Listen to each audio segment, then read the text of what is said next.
Good morning, good evening, or good afternoon, depending on where and when you're watching this broadcast. I'm Thomas Festa, my friends, and this is Disclosure Tonight. Happy Friday, Friday the 13th. What can go wrong will go wrong, my friends. We got a lot of stuff to talk about tonight. I mean, a lot. So let's go ahead and stop beating around the bush and pussyfooting through the pansies. They're upstairs. Let's go ahead and find to welcome in our audience. Who the hell do we have out here? Let's take a look and see. All right, we got Anne Marie's here along with April. I see Banana Bowie and Black Rectangle. We got Brown Land Cruiser, Craig Smith. Dan Lareb is here along with Eliza Teal is in the chat. The chat's where it's at, my friends. It's your opportunity to reach out to the show and communicate with other people during the broadcast. Evan's out there along with Firefly. We got Gary, Gizmo, John, Kathy, Kelly Brote. Been a long time, my friends. The Seal's piercing blue eyes.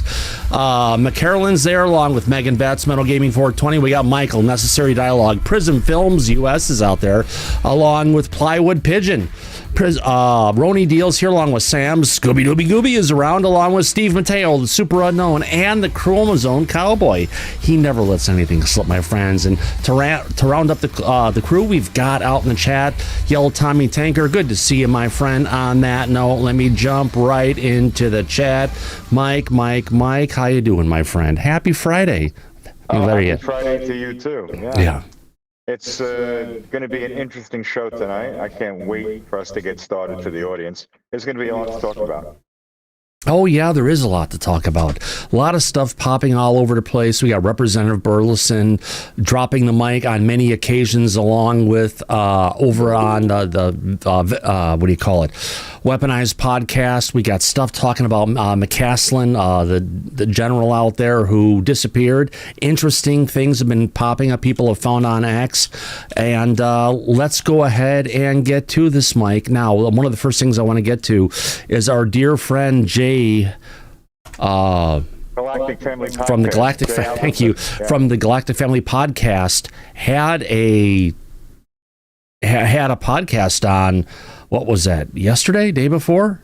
Yesterday. That was one hell of an interview. Yeah, I mean, we had Nick Pope, we had Gene Sticco, we had the Tedesco Brothers, and also Tim Phillips from frickin' Aaro talking about and admitting how he stole the Tedesco Brothers technology program that was in their book, of course, to go ahead and use that to build Aaro's observation network. Yeah, that's interesting. Go ahead, Jay. I'm sorry, I didn't mean to cut you off. Go right ahead. No, I was just gonna say it was an amazing episode. It was just everybody. Like I told you, Thomas, you know, everything just fell into place all at once, and that was it. And it happened. It was magical. Oh gosh, yes, definitely. When you have that many minds in a single location, magic can happen, my friend. Do you want me to start off with a clip with Tim Phillips admitting Aaro stole it, or is there a different clip you'd rather have me start with? You can start with that one, Thomas, if you want. All right, I think our audience is going to love to hear this one. Let's go ahead and jump into this at the right place. All right, we've got it. Let's get this a little bit adjusted here so we've got the full video to pop up here with all the names and all the people. Well, it's almost 16 by 9, but, you know, we'll put it in the center and we'll deal with it. All right, here we go, folks. Let's go ahead and play this first clip. So if you see how crimes today are often solved with crowdsourcing, doorbells, traffic lights, that's what we want to do. We want to be able to do it at scale, and we want some immediacy. That's why now I've got John and Jerry in a podcast together. I love reading your book, and then we stole your idea. We realized that we had to have our sensors, our comms, you know, and our prime power on a integrated platform that didn't require the commercial driver's license to close on the incident site quickly. So as we read your book, we looked at the list of sensors that you had in there and how you integrated. You know, we stole from those ideas and says, what does the government have? What is available? How can we get it on a trailer or some type of truck and be able to get there very, very quickly? Because we found that memories are perishable.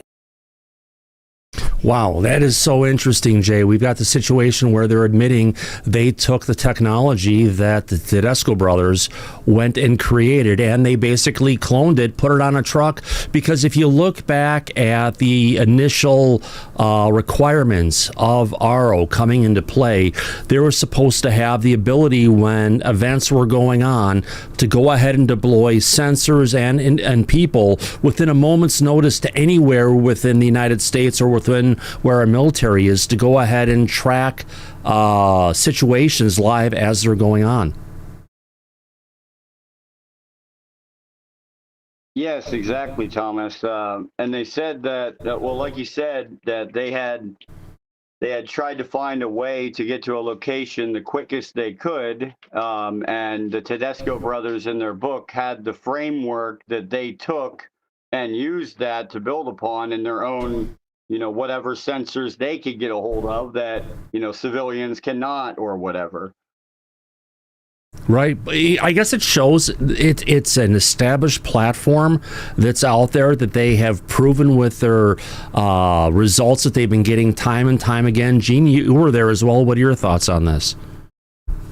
Yeah, it was interesting. I kind of picked up on him saying, why he said non-commercial. Like the idea that they were looking for a certain size, they were looking for something that could be more covert. It was, there was something about that word, that this requirement was specifically for a like a non-commercial type setup that just piqued my curiosity.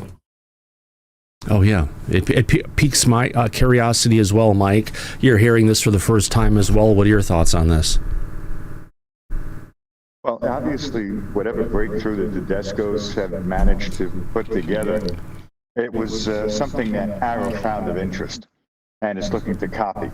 So that actually says a lot about whatever this type of tech is that they're using.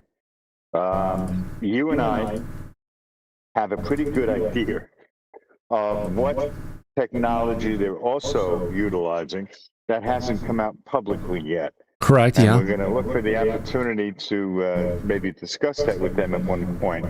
But yeah, the fact that Tim Phillips is advertising that we're dealing with Aaro that stole it without permission, I don't think that's too smart of a statement to make publicly.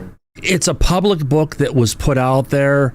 They used, when something is put out in the public domain, anyone can take it and use it. I guess Tim kind of using the word we stole it. It's more of we took what they said and we ran with it and knocked it up a few notches. Yeah, okay, but I don't know if they have, I'm assuming the work that they have done together to create this type of technology, I'm sure they have patents on it. Even if that's one of the reasons they probably put it in the book, because it's already protected, it has to be. Otherwise, that work is for nothing. So they would, Tim Phillips and Aaro would still need permission from them to use anything that they created. I mean, that's just my 2 cents, my opinion. But it's nice he's actually going out there and giving him credit, which is definitely due, because John and Jerry have done a phenomenal job in trying to bring out the truth. Oh, for many years now. They were out there and doing this. Yeah, it's amazing. But then they're still doing it. And they may even have some breakthroughs that are going to be interesting when that comes out publicly. Oh, gosh, yes. And I think the other thing, that it signals that, the other takeaway from this is, number one, Aaro is paying attention to what's going on in the community and the science that people are pursuing. And number two, they don't have the in-house expertise at the level that, is available, in the likes of the Tedesco brothers and things like that. I think that's an interesting thing to keep in mind or take away from that comment. It definitely sounds like it, Gene. Now, in our next clip we're going to get to in here, we've got the Tedesco brothers talking about citizen science and setting up a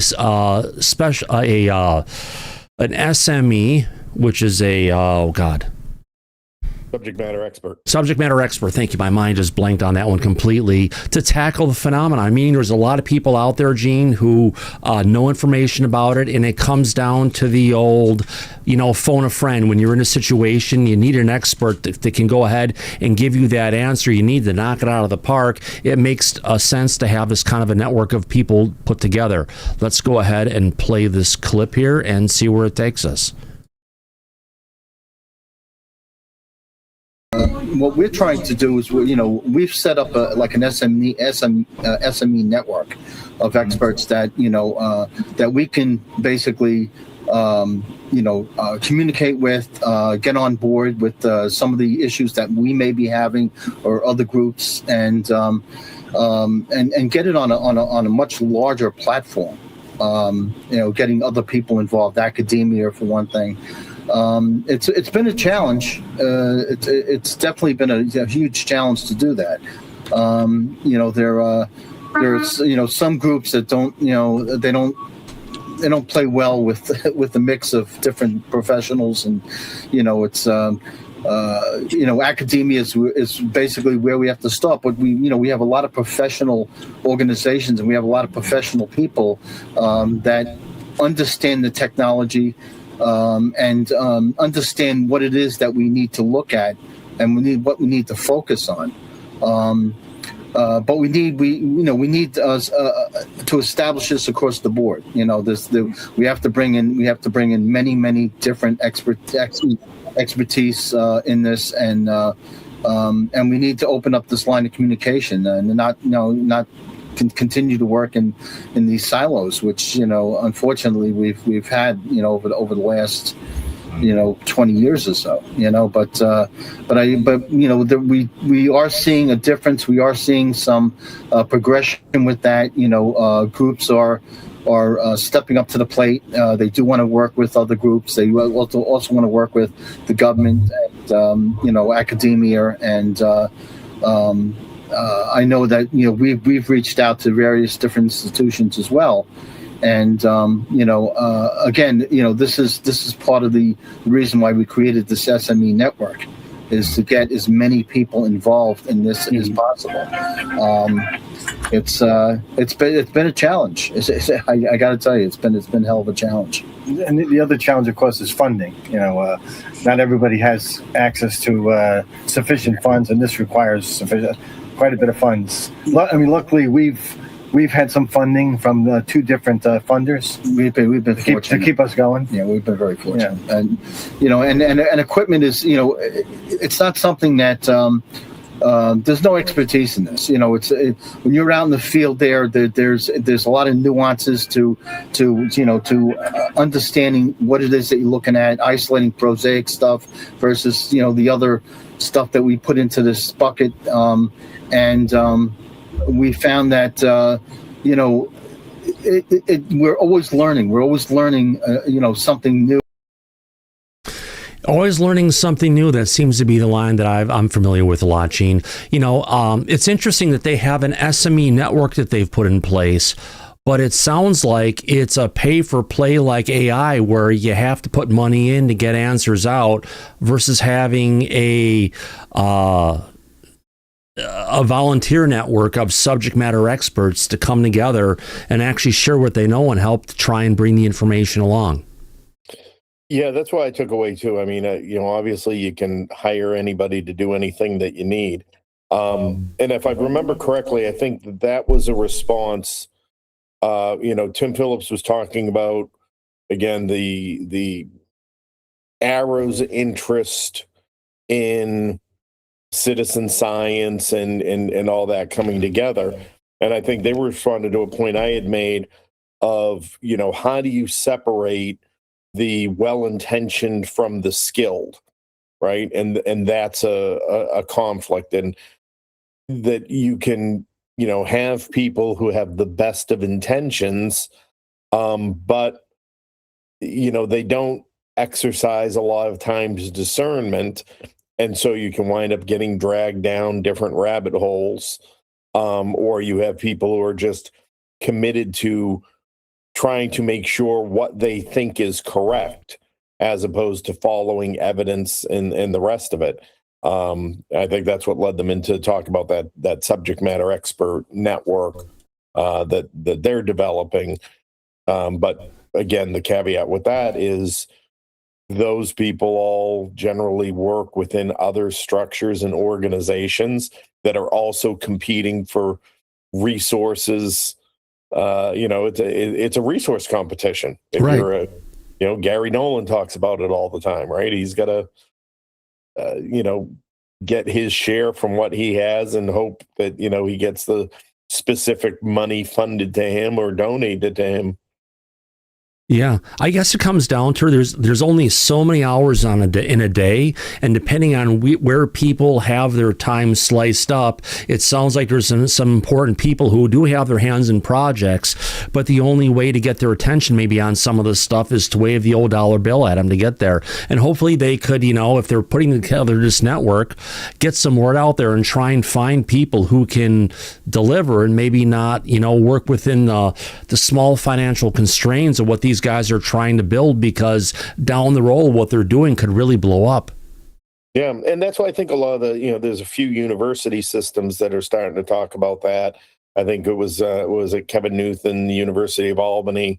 They got a specific endowment to set up a program just for UAP, again, which is great, but that program is still going to have to compete to a certain degree for institutional money. They're still going to have to continue to fundraise.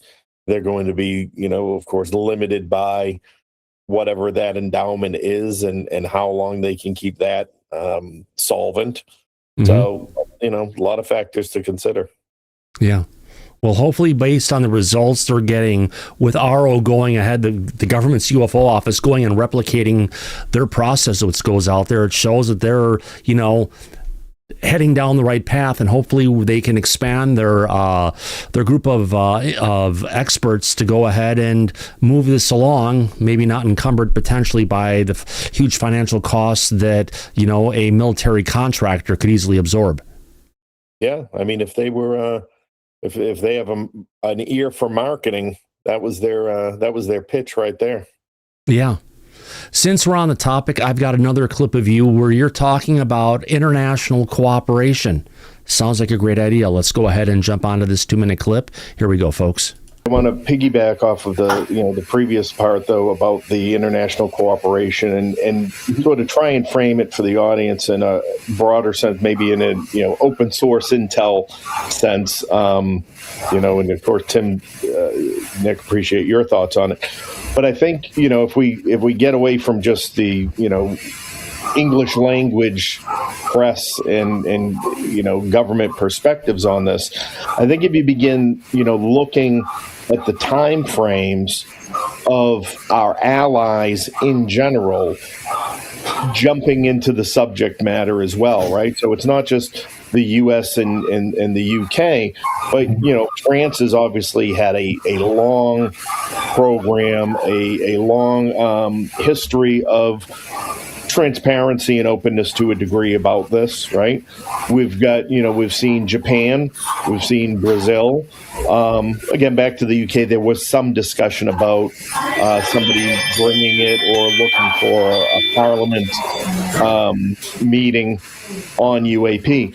So, I think over time we've begun to move from this, what everyone was calling, controlled disclosure and the narrative control to more of a transition by design, where I think even within the U.S. government and within the allies, we're starting to see the institutionalization of the issue and language becoming standardized and becoming repeating. So those are the sorts of things I tell, the public to look for and keep an eye out for.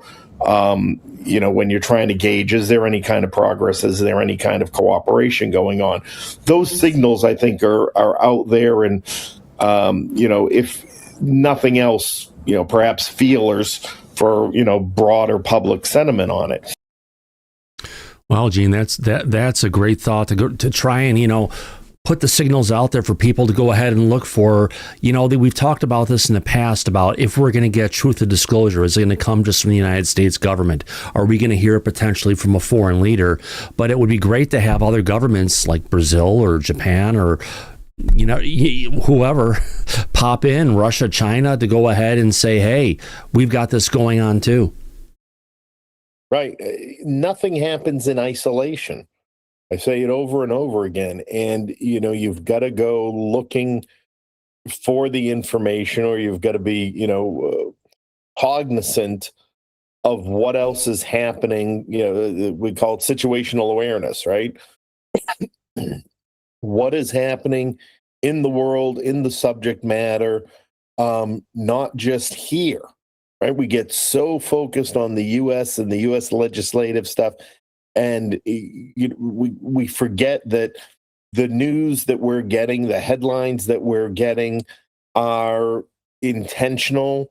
They are rolled out, in a pattern, in a cadence, in a strategy. But it's happening other places as well.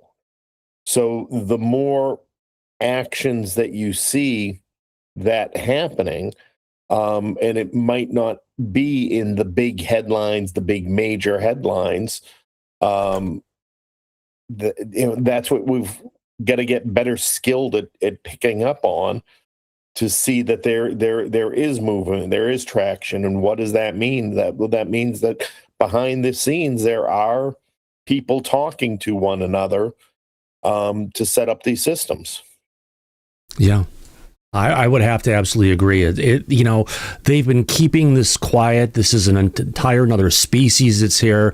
They've classified who or what they are. They've classified the types of science required to understand it, and it's just been cover up that's just getting deeper and deeper over time. And hopefully, the truth will start bubbling up its way sooner than later.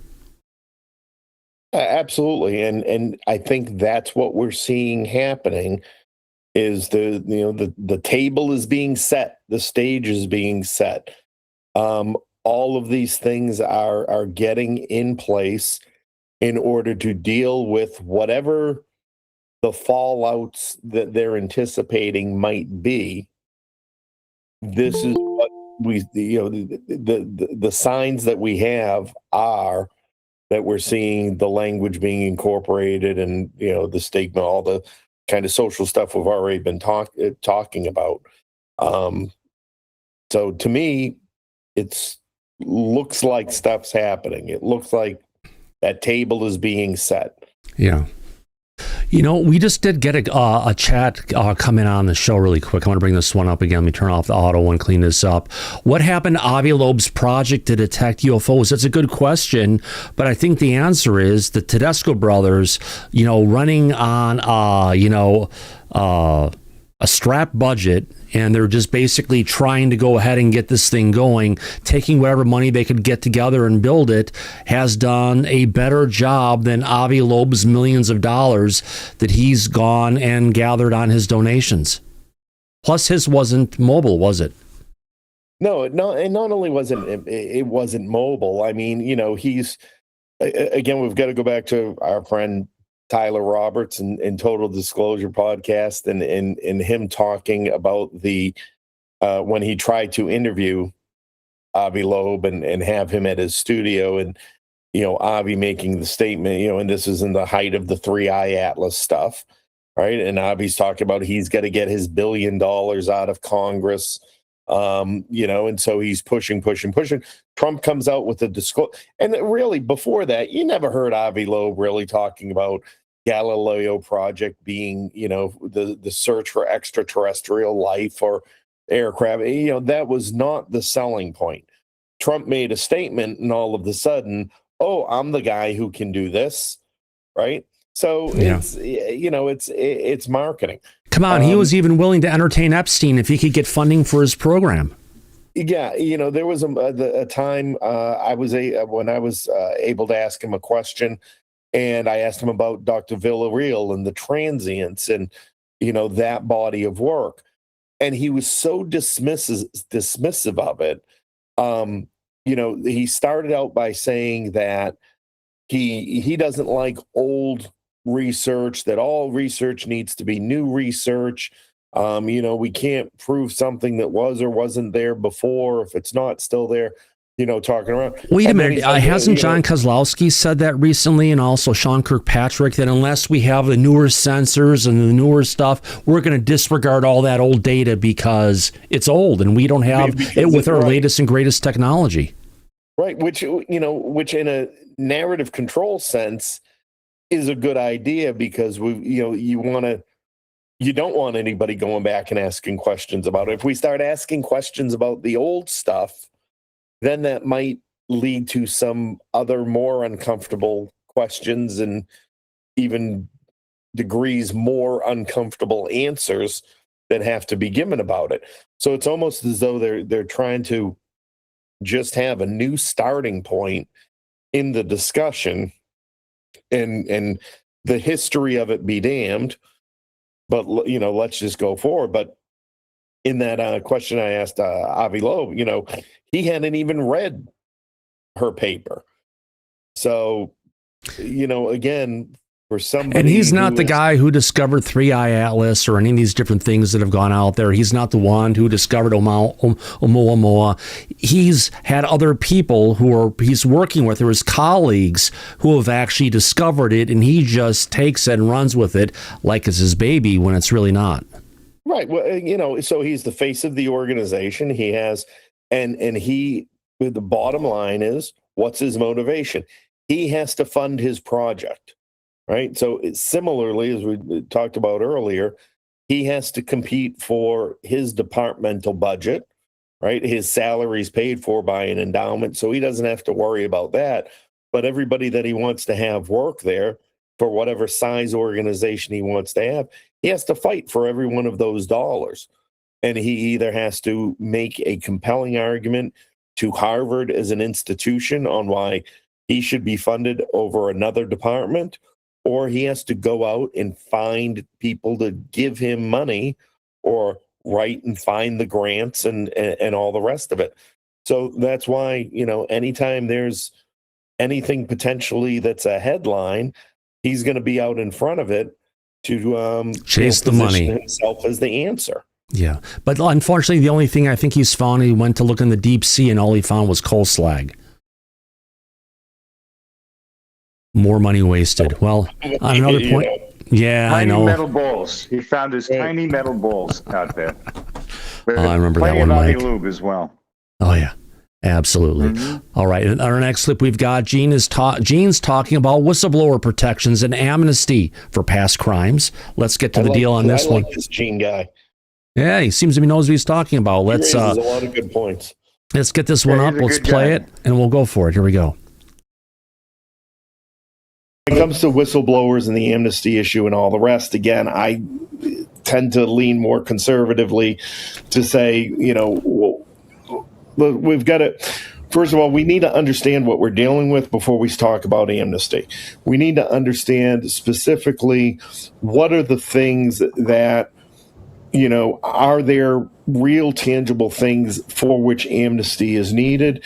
And I also frame it within the context, just because we don't like it, just because we think it was immoral, whatever it may be, does not necessarily mean in the time when things happened it was illegal, or that it was not legal or sanctioned within the context of, whatever it is that is. So personally, I think the amnesty, when it comes to trying to hold people accountable, is premature. I think amnesty in the sense of relieving whistleblowers of, freeing them from the threat of prosecution or certainly death, as can be interpreted and might be explicitly in some of these things, may go a long way in letting people come forward. But to that point, and maybe even related to the earlier discussion about citizen science and involving the public, right? As Nick said, there's within institutions, within, even the Tedesco's there, there's always a battle for resources, right? And so we want to pull from wherever we can, but it also has to be done cautiously, because as I think we can all recognize, people will go down a rabbit hole, just based on nothing. And they will defend it vehemently and fiercely, and particularly if anything comes out or challenges what somebody already believes. So there's a real tension in that dynamic of how do you do good citizen science within the constraints that you have, and how does that then support any official, government framing of anything without having it go down 1,000 different directions, and creating that pipeline, creating that funnel, and separating signal from noise, I think is always the challenge. Gene, that brings up a good question about there's a lot of people who've been involved in this going back a long period of time. Where is the cutoff for, giving amnesty to whistleblowers to bring them out? And do you think that everyone should deserve it if they bring it out on time, or just hold it above their head like it's a freaking guillotine that's going to fall and say, give us the truth, otherwise you'll pay for it? Well, I think when the Air Force did that Roswell review back in the 90s, if I remember correctly, there was some sort of amnesty given or waiver given by the Secretary of the Air Force that said, if you were involved in this, go ahead and say whatever, you're welcome to come forward, and you're not going to be held to any NDAs or secrecy conventions that you would have been at the time, right? Now, when you're in the military and you go through survival, escape, and evasion training, particularly pilots, air crew, people that can fall behind enemy lines, and they train you for being taken as a prisoner of war. They generally tell you to try and hold out 72 hours, because the information that you have in your head, when they know you've been captured, anything that was secret or top secret is essentially going to be changed within 72 hours. So if we try and extrapolate that out into some sort of reasonable time frame, and we think about, okay, things that are released, like when the EMP stuff came out, right? We knew, okay, that means this is already 20 years old, and the next generation of stuff is already being implemented. So maybe there's a formula somewhere in that where we can say, all right, up through the year 2000, if you were involved in any programs, feel free to talk about what it is that you have to share, when it comes to UAPs. That might be a baseline formula to build something around, at least. Well, I can tell you, in my opinion, Gene, and we've heard this come right out of the lips of Dr. James Lakatsky already. Any employee of the federal government that has been operating on this subject, and if they were directly involved in, let's say, capital crimes against humanity, like the assassination or potential murder of the first Secretary of Defense, then these people would usually not be able legally to come forward and speak about that because they committed a capital crime. But the exception to that being, if they were under the authority of the president, which we already know they have been, and we know that they're fighting to preserve matters of national security, then it doesn't matter what actions they did. They're not under any legal threat directly from the law. That much they know. So if you wanted to get them to come forward, it would have to be strictly voluntary, not based on whatever crimes you believe they may or may not have committed in the past, because they know they have full immunity on that already. It would have to be something else to get them to come out and want to talk about this, Gene, in my opinion. But the other side of that coin, too, is then they're going to have to walk the gauntlet of the court of public opinion. right? And I think we've seen how that happens to some people who come out, they're open and transparent about the shady stuff that they did for the government, and then people still want to crucify them for it forever. Well, a lot of these people that would be involved in black operations of this type, really dark stuff, they usually, even after retirement, are not public. They know not to be public. They deal with their lives, their retirement, their families, their grandkids. They don't go on talk shows or podcasts or write books. Only a select few do that. But these people have nothing to fear, is my point.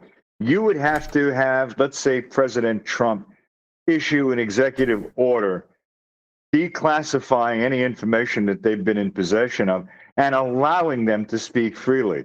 That might be something that would spur them to come forward without any fear of repercussions. So, right, but I mean, when we can use our colleague and friend that pops in here, Rick Doty, right? Rick has been very transparent about the things that he's done under his duties that were sanctioned and all the rest of it. But the outrage that, some people have towards him is just, visceral. And alternatively, you look at guys who are mafia hitmen who tell the stories about what they do, and they're celebrities and everybody loves them, and and all the rest of it. It's insanity. Sammy the Bull Gravano, Michael Frances. The list goes on, Gene. You're absolutely right. Right, These and criminals they're cult are figures. celebrities. Yeah, they're cult figures, and people love to hear the stories and all the rest of it, and some of them are, and right, and there's the argument to be made. It's it's bad guy against bad guy, so they don't feel as morally, but there were a lot of not so bad guys that wound up getting killed, in all these things too. But just like a military operation, there's even in civilian, like we're talking about criminal activity, there's going to be collateral damage at one point, Shane. You and I both know that. There's already been collateral damage. Yeah. So I think, the idea that we can provide humanity for people who committed crimes and again, discerning that whether it was actually a crime, that it wasn't sanctioned and it wasn't ordered and wasn't within official context.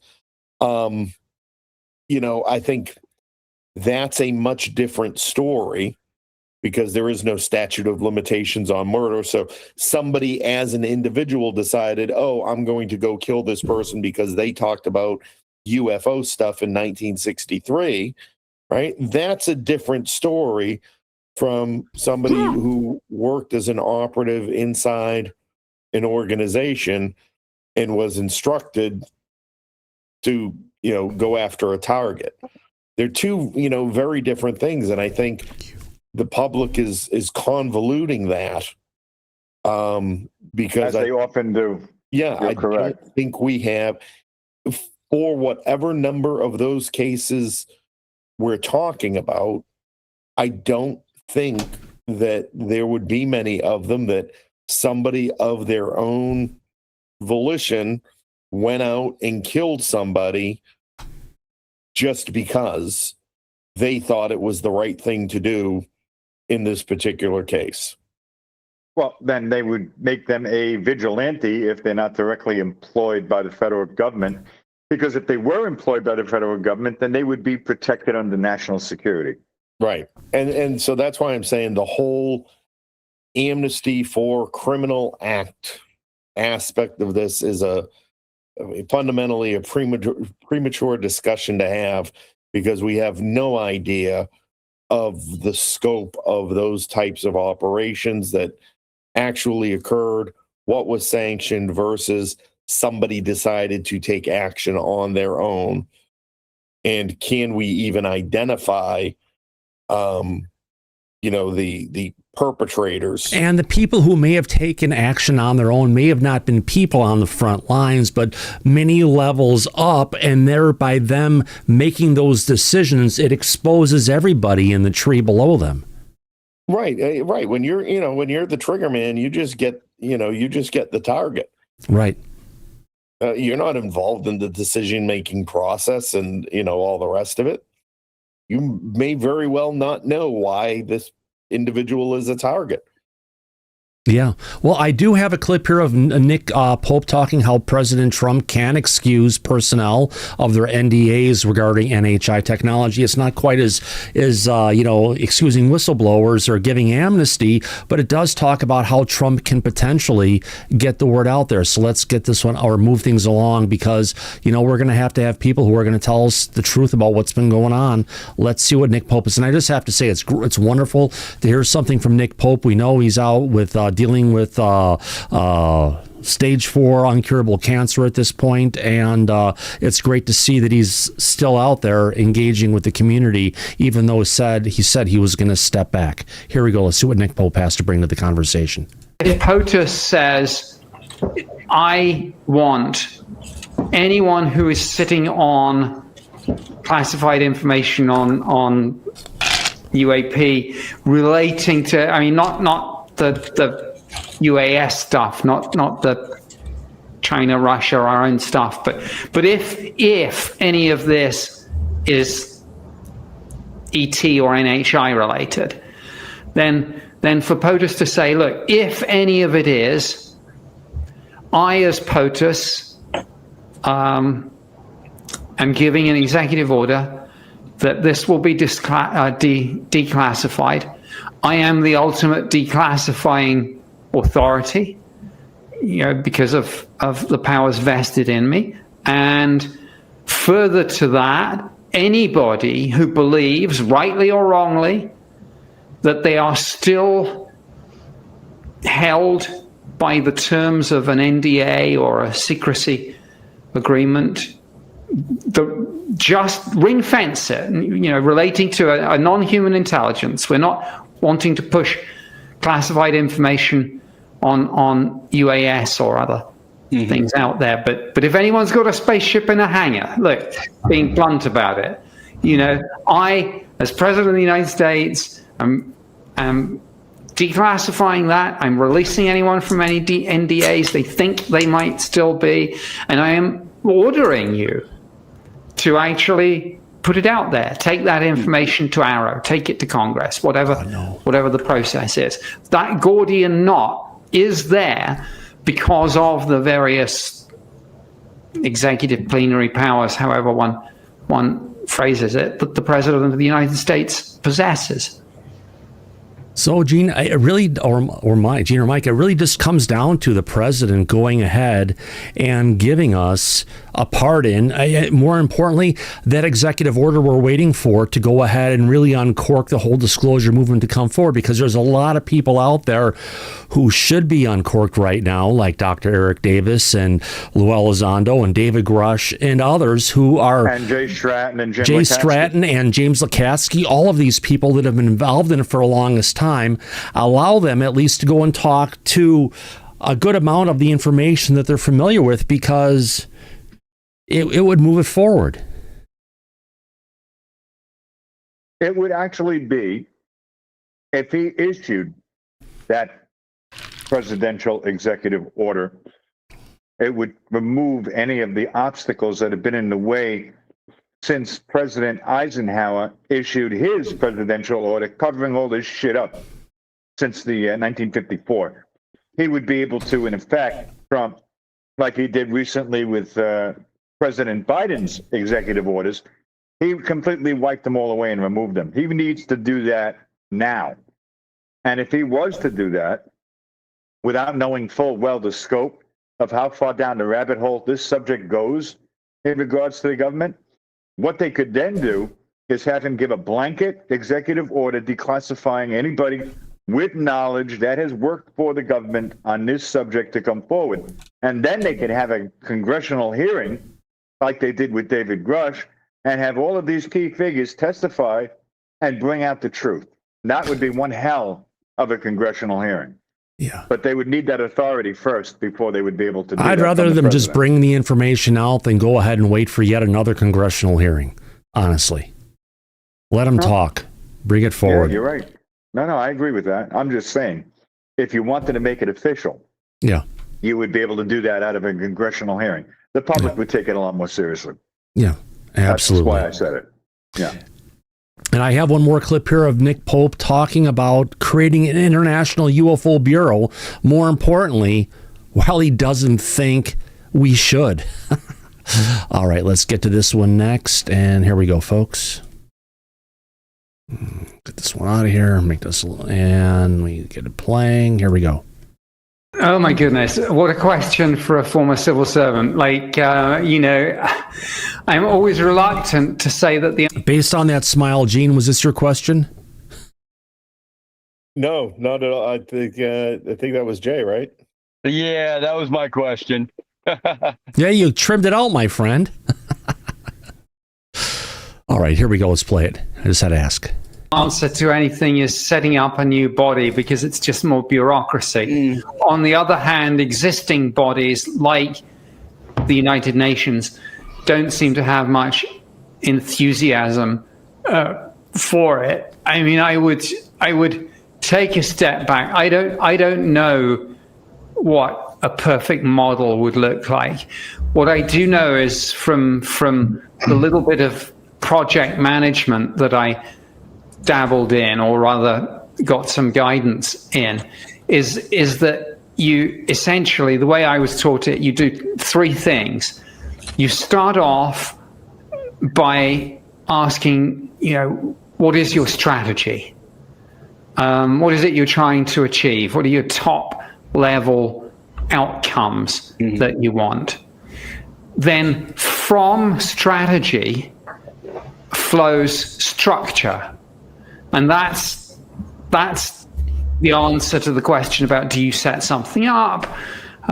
Do you give an existing body or a new role? Do you get a lot of different organizations networking more or something like that? And then the final step is process. How does this actually map out in terms of the who does what? So I know it sounds very simple, but strategy, structure, process is the way that you should approach these sorts of questions, and they will determine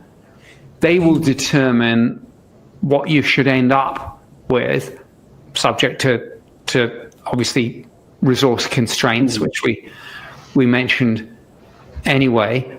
I mean, just that being said, as a personal aside, I'm always wary of governing bodies and steering groups. I mean, to me, it sort of screams danger of more bureaucracy, more meetings. And more importantly, more lobbyists getting in the way of getting to the truth, because everyone's trying to get their own personal thing taken care of by sharing money with all these people versus trying to cover what's best for everybody. That's the problem. When in fact, we want concrete outcomes, not agendas and minutes and this, that, and the other. So I'm trying to fight back against a career of bureaucracy by saying that we should try and be wary of bureaucracy. Oh my goodness, what a question. So if I could, Jay, you're the one who asked this question. How did you like the answer? I'm up for it, because it sounds like, yeah, if we do go to an international body on this, it's just going to become a bureaucratic nightmare where decisions will never be made and everyone's going to be arguing for their own special interest, and humanity be damned about anything moving forward.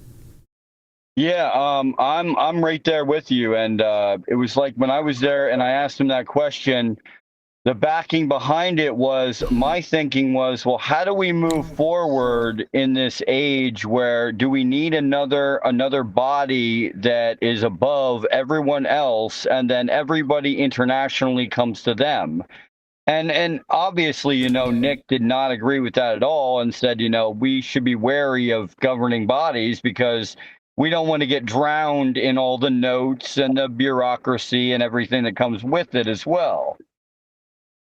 Yeah. Can you imagine, Jay, if Nick's fucked up government with Keir Starmer was involved in something like that, it would be a disaster. So I know what Nick is talking about. He's not wrong. Yeah.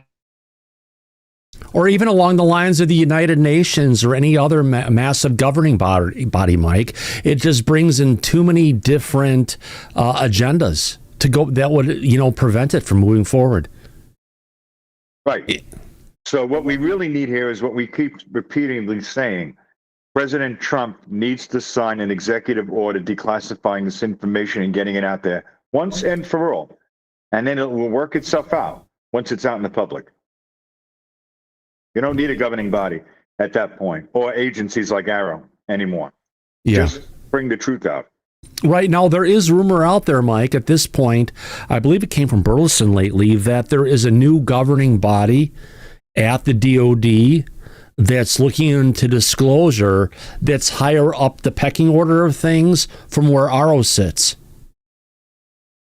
Oh, that's got to be the FBI. Possibly the FBI. I hear this office is at the DOD, not in the IC. Huh. Yeah, it could be. The exact same thing as well. Organization. Well, Jay, did they say like what branch of the DOD or the DOW that it would fall under? No, that wasn't a question of mine on my thing. That was with Burlison and everything. But yeah, no, I was saying that on that. Go ahead. No, Gene, go ahead. Actually, yeah, Gene. Sorry. Yeah, no, I was going to say, but yeah, my impression was that it was a new DOD organization above Aaro. You look, I believe Aaro sits in, Office of Secretary of Defense. So again, it might have gone into another more specific, a new degree of specificity for oversight. So, maybe directly into a undersecretary that has responsibility for science. Oh, or something along that line. I think. Well, that would have to include Pete Hegseth, the Secretary of Defense, wouldn't you think? Oh, exactly. Right, but he's got his hands full with Iran right now. Right. No, so that's why I said, obviously there's going to be some undersecretary that sits there and runs it. But what it's going to do and what it looks like, and even to the discussion on the international organization, and Mike, like you said, you've got to put the information, just has to get out there. Right. So that we understand the parameters that we're dealing with, right? We understand whether or not there is any identifiable threat versus they just exist and do their thing and there's nothing we can do about it. And we've all just got to kind of learn to deal and cope because we don't have direct interactions. We don't have a red phone to pick up and call them and ask them to stop. And that's just got to be a new reality. But no, Gene, this isn't a new reality. This has been the reality going on since the United States came around in 1776. Let's be honest. And it's not just in the United States; it's worldwide. Yeah, no, I mean more for the general public. The realization. Oh wow, we're not in control of our skies. What? We're not in control of the oceans? Holy cow! What about over the homeland? Not a chance. We're screwed. But no, it's been this way forever. Right. So, and so if that is indeed the case, and like I said, there's no red line to pick up, there's no contract that's been signed between presidents and the Galactic Federation or whatever it is, then part of the preparation, part of the rollout has to be acknowledging that. But there could be. We don't have control over the skies. These craft operate and there's nothing. They come and they go. They take our people away. They don't bring all of them back. They do things to us. They can control time and space, and we can't stop these things. Right. So here's a 1-800 number to call if you see anything and, need to report it. Are you a victim of alien abduction? Call Pendergast and Law today. That's it. We'll have, Yeah. Have you been anally probed? We have enough Avi lube to go around here at the offices. Come on down.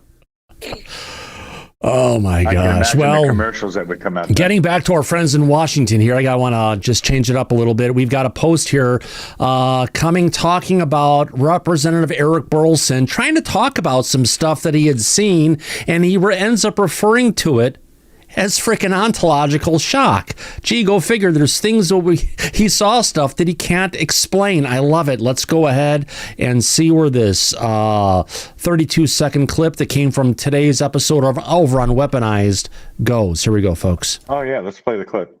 Sure and certain that there is a form of a really advanced physics or an area of physics that we have never seen, a level of technology that we do not have the capabilities of, and it's almost terrifying. The last revelations that I have seen is if you know, whether it's China or it's either way, it's an ontological shock. Sure. There we go. It's an ontological shock with that deep foreboding music going. Daryl, go ahead. Well, that doesn't surprise me that he's using the vernacular of the David Grush Leering Center. So, yeah, but you know, he just has a hard time. The last revelations that I have seen is Okay, the last revelations he has seen, which he probably prepared for this. If you know, whether it's China or it's either way, it's an ontological shock. 8 seconds of stammering before he could actually get to the point. I wonder why that is. Well, it must be something good. Either, well, no, I don't think he's an idiot per se, but he saw something that took the words right out of his mouth a while later. So what the hell is he saying? And why isn't he? Why in the hell isn't he telling the public that? Oh, that's right. What are the two magic words, my friend? National security. Take a shot, everybody. Yeah. Yeah. You just look at the situation and you're like, where are we at? Where are we going next? It's like, well, if Burlison's having a hard time and he's a politician talking about that, it just throws off warning bells. Any thoughts from you on that, Gene? Well, he's definitely comes across as sincere. Definitely trying to find the right words to not instill panic. I think he recognized that clip and that statement was going to be spread far and wide, at least amongst the community. You know, how that transitions and goes any more mainstream remains to be seen. Right. You know, I watched a lot of that interview. I think he did very well. You know, I'm not a Corbell fan, so. Yeah, Right. we hear it. Corbell is like the modern day P.T. Barnum, right? Right. He's a producer. He's a showman.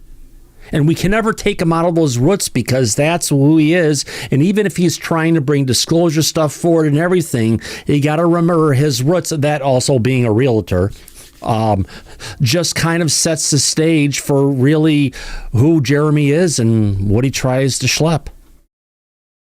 he also did say, Burleson did say that he's getting challenged potentially by somebody who's using the UFO, his involvement in the UFO topic against him. Yeah. For office?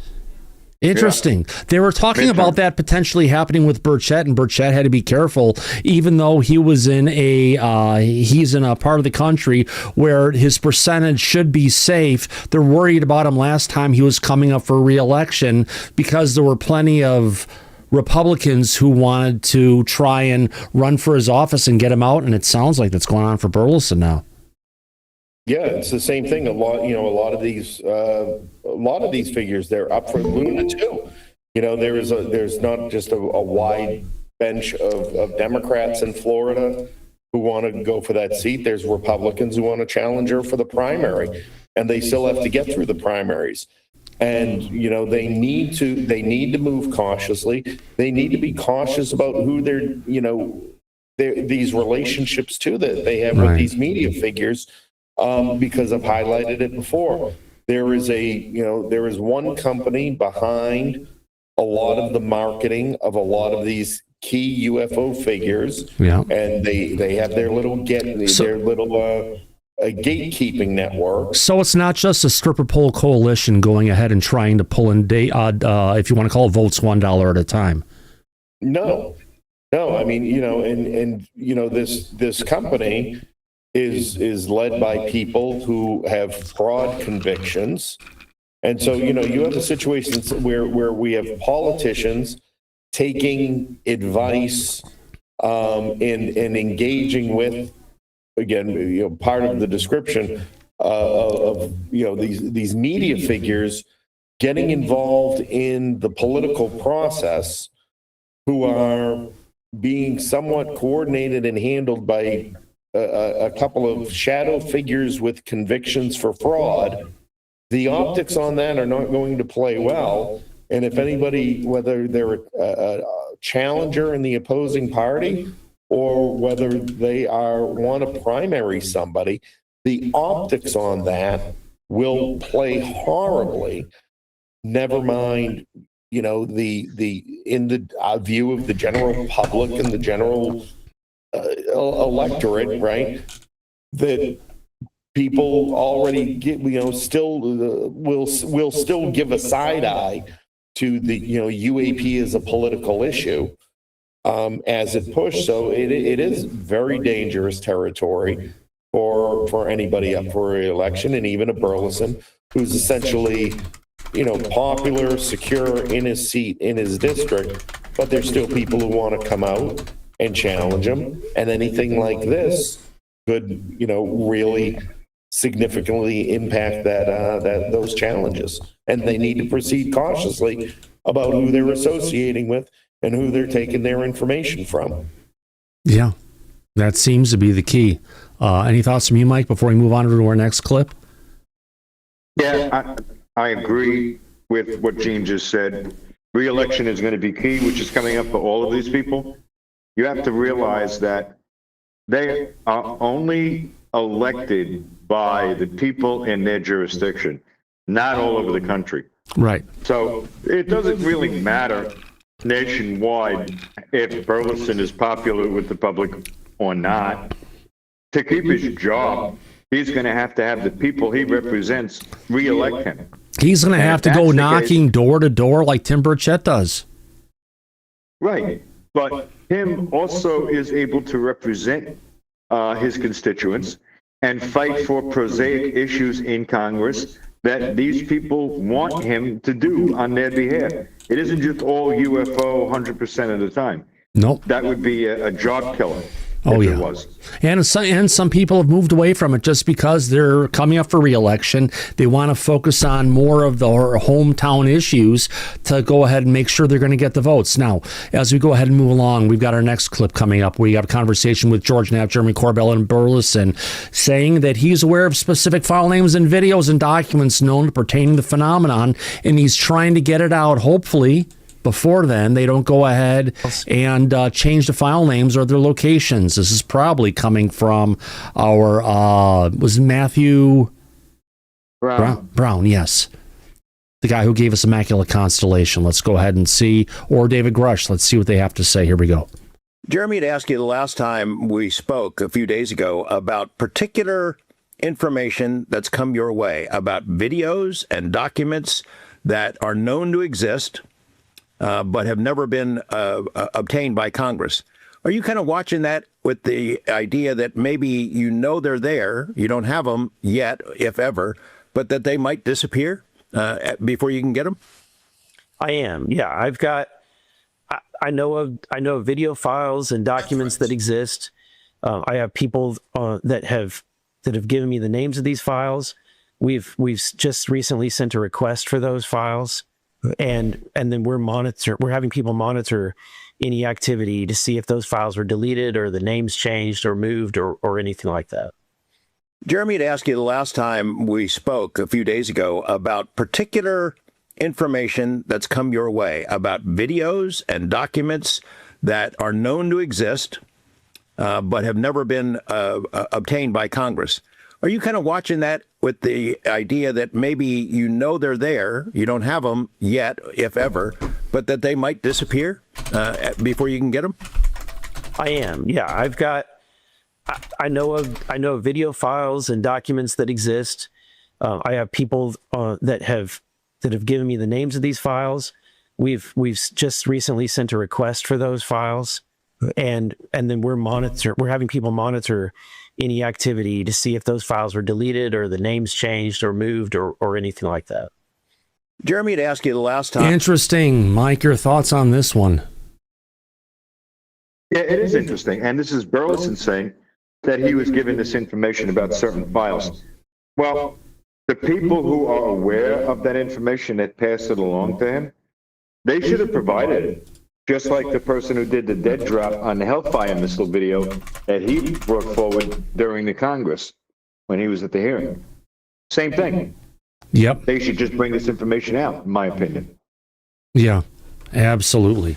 Absolutely, my friend. There's information out there. We need to go ahead and find it and bring it up. Yeah, I just got a clip from Jay who wants me to go ahead and play it from the podcast, but I need to go ahead and be able to get to my Mac so I can go ahead and play it. It's showing up on my iPhone, but that's not going to help for us to watch it here. All right, let's go ahead and take a look and see what else we've got up here. All right, this is a clip of Jeremy Corbell. We know he's pissed about what happened with Immaculate Constellation. We covered it when it happened. He wasn't saying things. We said, you said things on Twitter, Mike, or X, and then he retweeted you, and other Ross Coulthart and other people did as well. This was taking about the document that he put out there that was read by Michael Schellenberger, who was kind of, took the credit for all of Jeremy's work. Right. And you could thank Nancy Mace for that. She was the one that set all that up and coordinated it behind the scenes. Exactly. So let's get to this next clip here, and let's play it, and we'll take it from here. Here we go. This is just from today, folks. But I wanted to make sure I said this on record to you so that it is on record that I've said this to a sitting congressperson, which is that I'm not sure that you are aware, but congressional record was fabricated on one of the times that we did a UAP hearing. It was the time that they chose a journalist named Michael Schellenberger. When they used him, there's a whole story, but I wanted you to know and want the public to know, because I don't know if you're aware, but you can ask Representative Burchett, Representative Luna, but somebody fabricated congressional record by putting up a blank page about Immaculate Constellation, and people thought it was me upset saying somebody else turned in my homework. It wasn't that. I was trying to warn people that if you trust the wrong journalist, that you are trusting somebody who is not worthy of your trust. And a lot of that was a setup to get people to trust a journalist who is not worthy of their trust, because that guy will sell you out faster than you can blink. So were you aware that somebody within the staff of Nancy Mace fabricated the congressional record, full stop? So I don't really know much of the details about that. I only heard about that after the fact, probably even a week later. So, and in looking into it, it did not see, it's not on a priority for me. I was looking at the content of the document, not the front cover letter, if you will. And what I was told is the front cover letter was removed because it seemed to have material that might be done in a way that might be promoting. And so that was the reason that was given to me. So that was a complete and total lie. And I can prove it to you. And we don't have to put this in the episode, Rep Burlison, but I want you to know That is a complete and total lie, and you and I should I should display the evidence to you so you can really understand what happened, because what happened that day was so much bigger than just a page not getting into congressional record. Mm-hmm. Thank you for your time, sir. Oh, go ahead. I mean, if it's really important to you, that's fine. I will say I didn't take anything from it, Jeremy. I don't really. Yeah. No, it is worried about what my impressions were. I didn't take anything from that. No, I'm not worried about your impressions. I just wanted to know if you think it's a legal matter that the congressional record was fabricated, then you need to know why, because the congressional record was fabricated, and you should know why. I don't need to put this in the episode. As a friend, I want you to know because it's actually important. Wow, Mike and Gene, this sounds like you've got Jeremy going and making these statements on something we're well aware of, that the congressional record, people were lied to and was fabricated in front of in front of everybody in the world. It sounds like a pretty explosive allegation, but we know it's the truth. But we also know, because we broke the story on this, and we covered it, when this was all going on and this happened, Nancy Mace had said that cover letter was promoting Jeremy Corbell and putting it in that he was supposed to testify at Congress, which he was, because him and Knapp and Matthew Brown were secretly meeting with her and members of Congress for a couple of months before the actual hearing, and was being promised that they would be allowed, both Knapp and Corbell, but Knapp said he didn't want to have anything to do with it. He wanted Jeremy to be the one to testify, and testify with Matthew Brown at the hearing. But if you remember, right up until a few days before the hearing, and the problem they were having back then is they didn't have a set date for that hearing. They were scrambling to come up with an available date. It was not written in stone. They waited until a few short days before the actual hearing date that got set.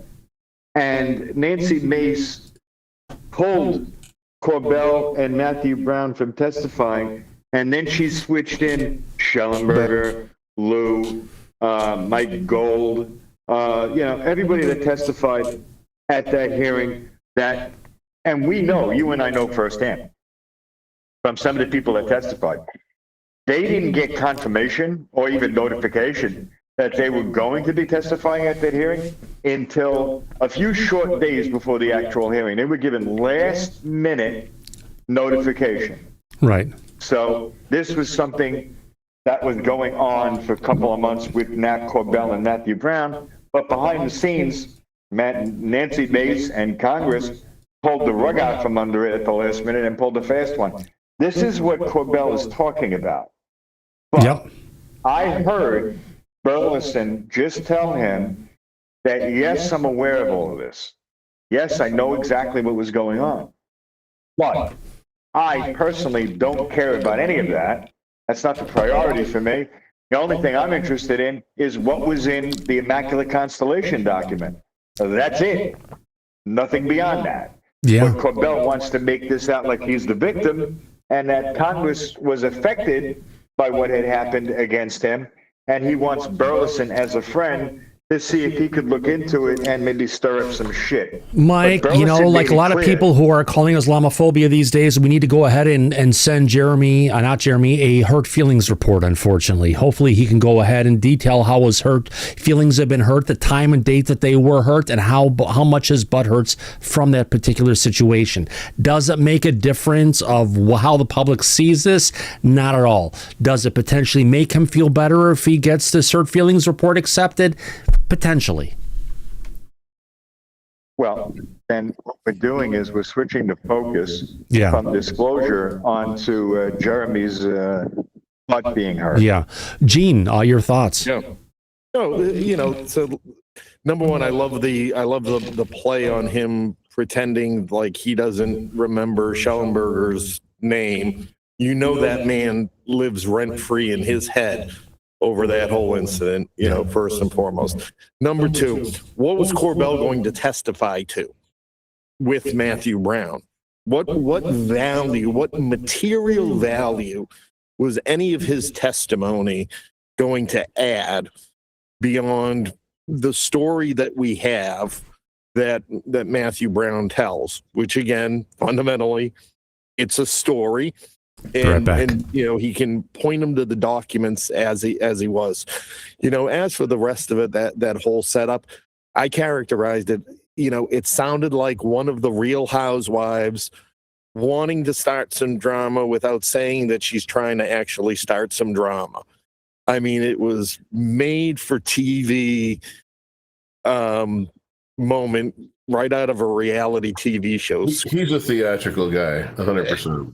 Hey, listen, I'm a theatrical guy, right? Yeah, but we like you. Right. But that's what I'm saying. But you there's a time, place, and reason to be dramatic. I always go back. I love the George C. Scott Patton movie. And there's a scene where he's yelling about how they're going to keep marching and they don't care how tired everybody is. And he's going to go. And his aide pulls him to the side afterwards. And he says, General, the other officers can't always tell when you're being serious and when you're being dramatic. And Patton replies, it doesn't matter if they know as long as I know. The difference in this is I don't think he knows the difference between when he's being dramatic and when it serves its purpose. So yeah, he's being petty and personal about this, and he can't let it go.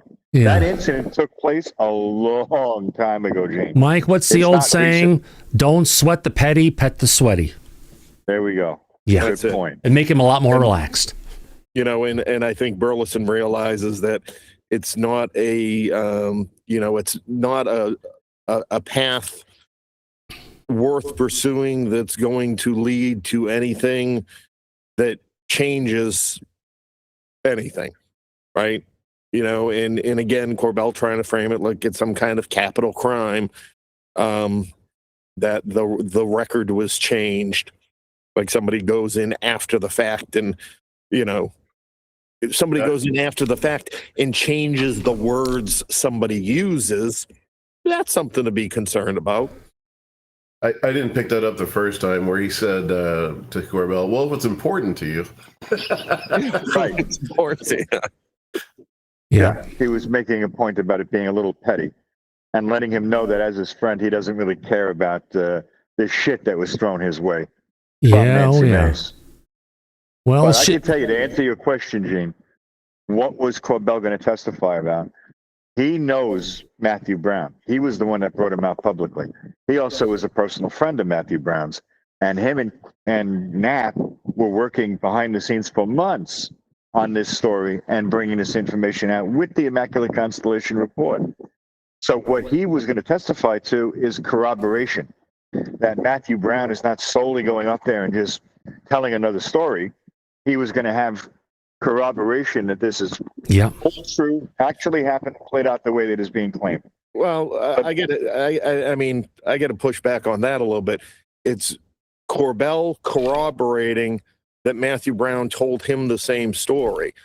More valuable corroboration would be, if Corbell had it, would be, and there's 4 other people that I will testify to that have, shared this same knowledge.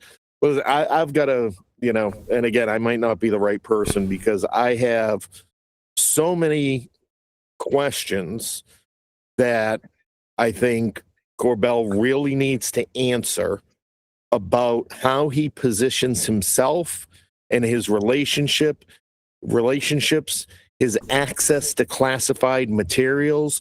He receives classified information, but he is a private citizen. But he hoards the information too. It's not like he gets it and releases it all. He lets it out in drips. It's it's this perpetual coming soon architecture that he creates. But wait, there's more. That kind of stuff. Yeah. But the way he discusses classified material and his access to it, right?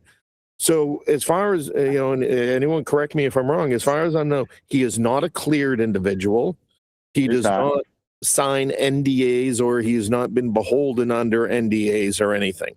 So has details. He is receiving classified information from sources. He is going out and he is discussing the nature of the classified information that he is receiving. When he does that, he is painting a picture for the counterintelligence community to target his potential sources and go after them criminally if they wanted to for releasing classified information or discussing classified information with an uncleared person. Right. But we don't see any of that happening. So again, it's either not happening or it's somehow sanctioned. And he's somehow part of that sanctioning for that to happen. So, as somebody who holds himself as an investigative journalist, he sits and puts everything out there. And as you said, Thomas, right, it's I've got this and I've got videos and the perpetual, I've got it. But he does absolutely nothing in any sort of way that anybody can hold him accountable for anything that he says, that can hold him accountable for anything that he releases. And it's like trying to hold P.T. Barnum accountable for you not seeing the stuff that you thought you were going to see in the circus sideshow, right? In the purest scientific sense, it is all absolutely unfalsifiable. But he does it, with this discussion of classified information that, again, people should be all over demanding, because he is creating a vulnerability for these whistleblowers in a counterintelligence perspective, because they can break down likely what programs they're talking about, what areas, who has phone calls with who, all that stuff's traceable. So he's actually putting his sources at great risk, and nobody seems to be picking up on this. Yeah. Well, I can tell you that he and Knapp are under surveillance for the longest time. And they know they take extra steps to make sure that whoever they communicate with that's providing this classified information, it's not going through proper channels or normal channels. In other words, he's not getting text messages on his personal cell phone and having this information go back and forth. He's not stupid. He knows he can't do that. It would be an exposure. But the information that he does come forward with, and I'll give you an example here, when they had the military videos on the base in California, what was it, Thousand Oaks, and it turned out to be flares that were being dropped, well, that didn't make him or Knapp look very good at that point when it came out, did it? Well, they've shot themselves in the foot as well. But sometimes you have to bring something out and share it and just not make a definite piece saying this is something good. We think it's right. Let's go ahead and take a look. Let's put this out with the community and see if you can find some holes in what we're looking at, right? Nobody's perfect. No one is going to ask questions the right way we would all anticipate, but it really comes down to going ahead and learning from those things like the chandelier or the crop circle, the irrigation circle, and just be willing to say, hey, it's how do you say it and introduce it as something for everyone to look at without freaking putting shit all over your face. You know what I'm talking about, Gene? It's just hedging. But even when it comes to the videos that they release and they were leaked out, all the rest of it. Again, we're not talking about incredibly large groups of people that would have access to those materials to be able to get a cell phone in and review them and things like that. That's why I say we're so concerned about whistleblower protection and their personal safety and protecting their identities, yet everything he does creates a vulnerability for the whistleblowers. Yeah. If he names them, yes, it does. And it also creates a vulnerability going back to their employer, who they used to work with, who knows what information they were involved in. And it's pretty easy in those particular situations to put two and two together from a counterintelligence role looking at the situation. Who was the person that was here that said these things, that went against this stuff? Let's find them and get to it. Which could have happened with McCasland.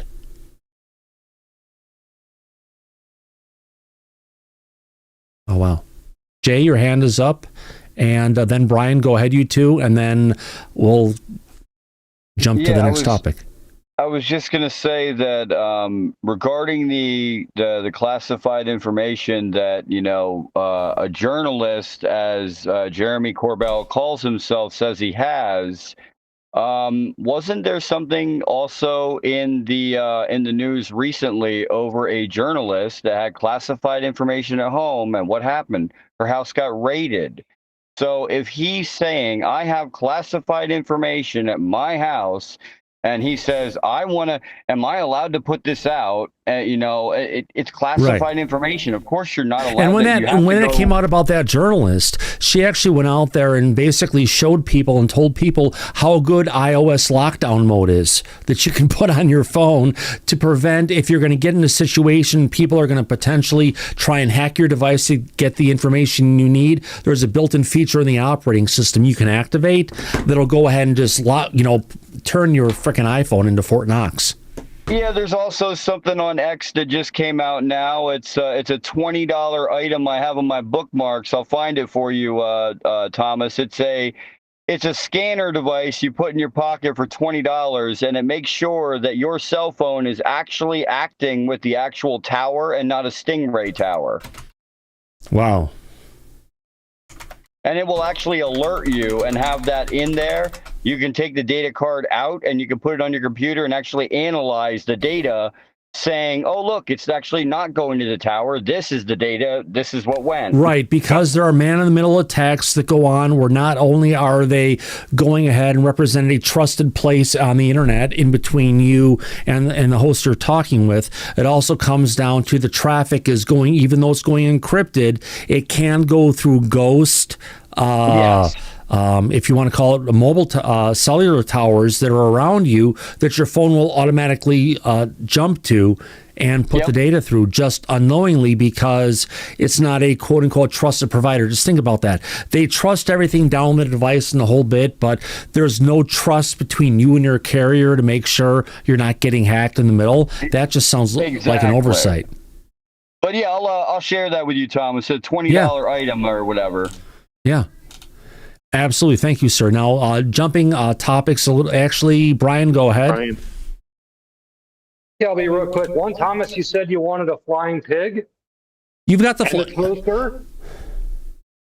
No, it doesn't have the white wings on the side on either of them, but that is a toaster and it is a pig. So yes, you're close enough.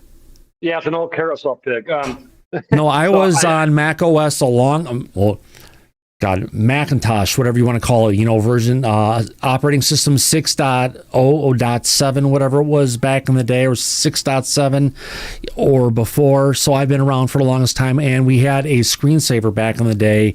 God, I can't remember the name of the company. I'll remember it eventually, who had a bunch of screensavers called After Dark. And it was, again, After Dark, like your screen goes dark, it's going to show this stuff. And they had flying pigs and flying toasters. Yeah, here you go. Now, Thank you, sir. If I can just make one quick one, Thomas. Get to it. Rick Doty had an email from him. He said that he did work with General McCasland back at Kirkland Air Force Base, and he actually introduced McCasland to Lyndon Moulton Howe. So I just want to bring that up, and that's kind of all I got on that one. Oh, Rick, where are you? We love you, my friend. Yeah. Yeah, he might not be here. He might not be here for a bit. Not going to. That's okay. I can read the room and your expressions. So, Rick, just everyone take a second. Rick's been a family friend of this channel for the longest time. We wish Rick and his wife and everything they're all going through the best opportunity and chance to, send them some love and light, because if anybody needs any of that kind of stuff right now, it's Mr. Doty and his family. Flat out. Thank you, sir. All right, getting back to this, let's take a look and see. All right, so Neil McCasland. This has been brought up many times, Mike, with regards to this is someone who's been out there who has an involvement with UFOs, but it's gaining more traction, and even Burlison has stuff to say about this. So let's play this first clip just to recap on what's happening over on Fox News, and we'll get into it, shall we? Yeah, please do. Here we go. Wait, where the fuck is my audio? A retired Air Force Major General in New Mexico are asking for the public's help in locating a retired Air Force Major General who has been associated with the UFO community. William McCasland has been missing for 2 weeks now. Senior correspondent Claudia Cowan has details tonight. Good evening, Claudia. Good evening to you, Brett. This mysterious disappearance is drawing attention because of where this top military scientist once worked. Authorities say 68-year-old William Neil McCasland was last seen at his home in Albuquerque on February 27th. They believe the retired Air Force general left his house on foot and then vanished. He left his phone and prescription glasses at his house, but his wallet and a .38 caliber revolver are said to be missing. A statement from the Bernalillo County Sheriff's Office says he's an avid hiker, and while there's no sign of foul play, they say it's, quote, unlike Neil to be out of touch from his family and friends for this length of time. And they've issued a silver alert, which in New Mexico applies to missing people over 50 who may have cognitive or medical issues that could put them in danger. Before retiring in 2013, McCasland commanded the research lab at Wright-Patterson Air Force Base in Ohio, one of the military's most advanced research hubs.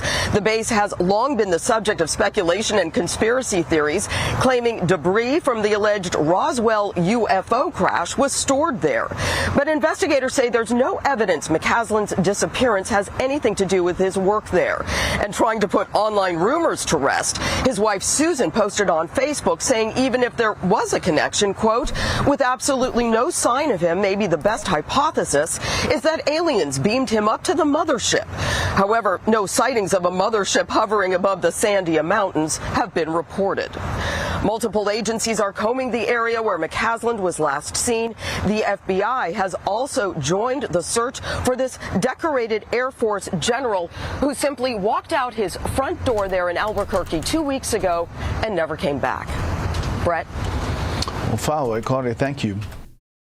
So, Mike, we've got the situation that's been going on, and there's been other news that's came front and center on this particular situation today.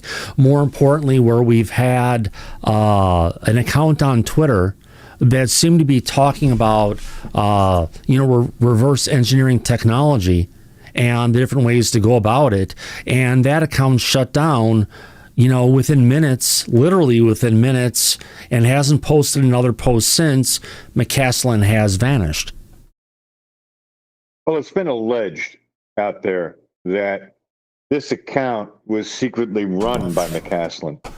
There's no direct evidence to support that theory, but there's an allegation that this account was covering the work that General McCasland was doing at Wright-Patterson for the same exact amount of length of time that he was doing it in regards to propulsion and plasma technology. Right. And then this account just suddenly, after being in existence since 2022 and having easily thousands of posts in the last 4 years, completely stopped minutes before McCasland permanently disappeared. So the account we're talking about here is electropulsive spacecraft systems, right?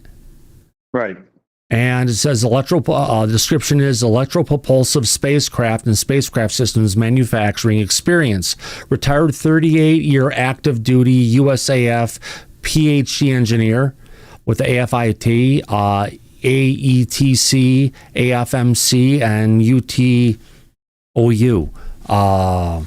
Don't say exactly where they're from, but he's been around for a while. And as we brought up just a second ago, his posts on this account stopped within minutes of his last known contact. Within minutes, I'm saying, because it's within an hour or so, right? Well, he made the last post on that account at 10:27 a.m. on February 27th. Right. And roughly around 11:10 a.m. is when General McCasland took off and never was seen again. Right. Very odd, the timing, the time frame. And his last And the post entire time was that high General voltage McCasland gap, was gone. geometrically placed, allowing sustained dwell time and gap. Right. So this account doesn't necessarily support UAP studies or theories. It's actually against it. Right. And pushes on prosaic scientific methods of propulsion and technology.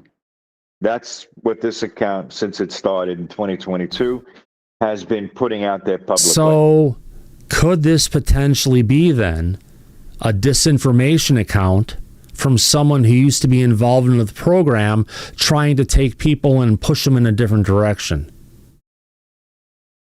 Well, that's operated by McCasland, someone who was involved with it, and here he has a different account where he's just, throwing people to frickin' information that he is aware of publicly. Right, and he basically spreading, something that our dear friend Susan Goff, rest her little soul, she popped up earlier today. Where's she at? Here we go.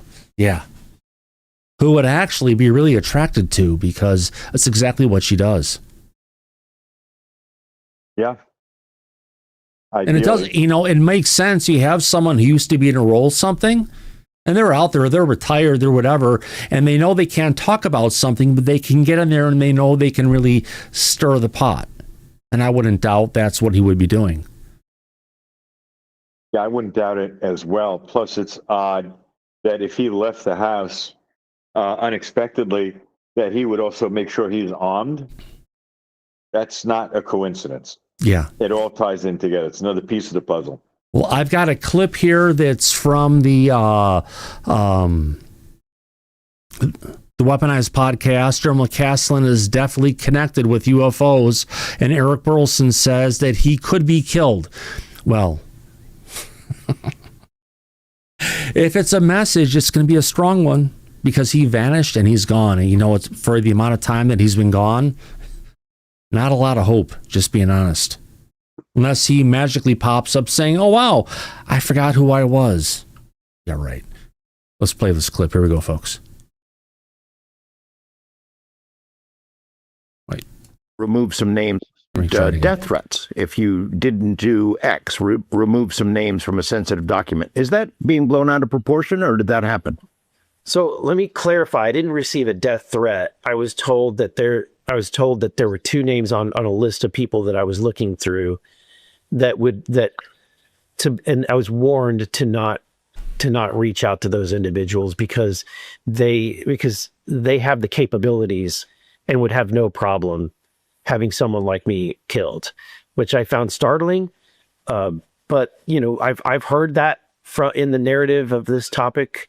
This isn't the first time I've heard about that and the dangers of this. But it was the first time that I got, I would say that's probably the closest to that I've come. McCasland, Jeremy, you were wondering about McCasland, General McCasland, right? In that same vein? Yeah, kind of. I mean, I don't know a lot about it, but I guess the first question I have for you is George and I have had certain experiences that it's hard to convey to someone, who doesn't want to understand the truth about this.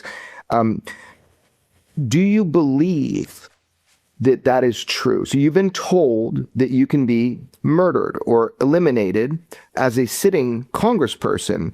I know presidents there have been attempts on them, so we know crazy people do stuff. But do you believe that just your inquiry into this subject could indeed spur a mortal threat to you? Do you believe that? You were told that, but do you believe that? If if any of the stories are true about some of the crimes that have been taking place, if any of that's true, I do believe that. so I know just from working with some individuals, David and Jake Barber, that I could tell that they really mean it when they have feared for their lives on this topic. Yeah, you can see it, but also there's evidence that they should be fearing for their well-being. You know, really famously, my friend Duncan Trussell was on. Mike? Yeah? He didn't go there, did he? Yep. No. Sure he did, yeah. He said Jake Barber, didn't he? He did. Okay, one more time. Jake Barber? That is good memory, knowing exactly where to click on the timeline. Some individuals, David and Jake Barber. All right. We heard it. We verified it. Let's just keep on listening. We'll talk about it in a second. Yep. That I could tell that they really mean it when they have feared for their lives on this topic. Yeah, you can see it, but also there's evidence that they should be fearing for their well-being. You know, really famously, my friend Duncan Trussell was on Joe Rogan's podcast, and Duncan kind of defended me, or not defended, he said something. He goes, Jeremy and George have to be careful because they're walking on a razor's edge. If he's talking about me, he says if he says something wrong, you know, they could kill him for it. And it was like a comment because he knows stuff about me that other people don't. And Joe said something like, man, it just sounds like a bad spy novel. And I don't disagree. It does sound like a bad spy novel. Yeah. However, unfortunately, I believe what you believe, that there are people that will murder people for getting too close to the truth on the UFO topic. And well, Mike, this has been the conversation going for the longest time. We've seen the threats, what's happened modern day with someone who survived it, like David Grush. But this seems to be part of the playbook of the deep state, where they're above and beyond the laws of the United States of America. They operate by their own rules, and if you cross the line, you're deleted. But we're talking about a former military person who has been retired since 2019. And mostly what he has been But what was it? You know, if he was involved in this stuff they say he was involved in, even though he's retired, he's not retired. They're still calling him in for shit. And that's been part of the conversation as well. Well, he's been very quiet since he left service in 2019. Him and his wife have been very low-key. We don't see him doing podcasts. No. We don't see him writing any types of books. And there's a reason for that. Publicly. If I was involved in that kind of shit, and if I knew if I crossed the line or even got close to it, I know what was going to go on. Do you think I'd try and do that? I've got a great life. I've got great money. Everything's around me. Everything's perfect and everything.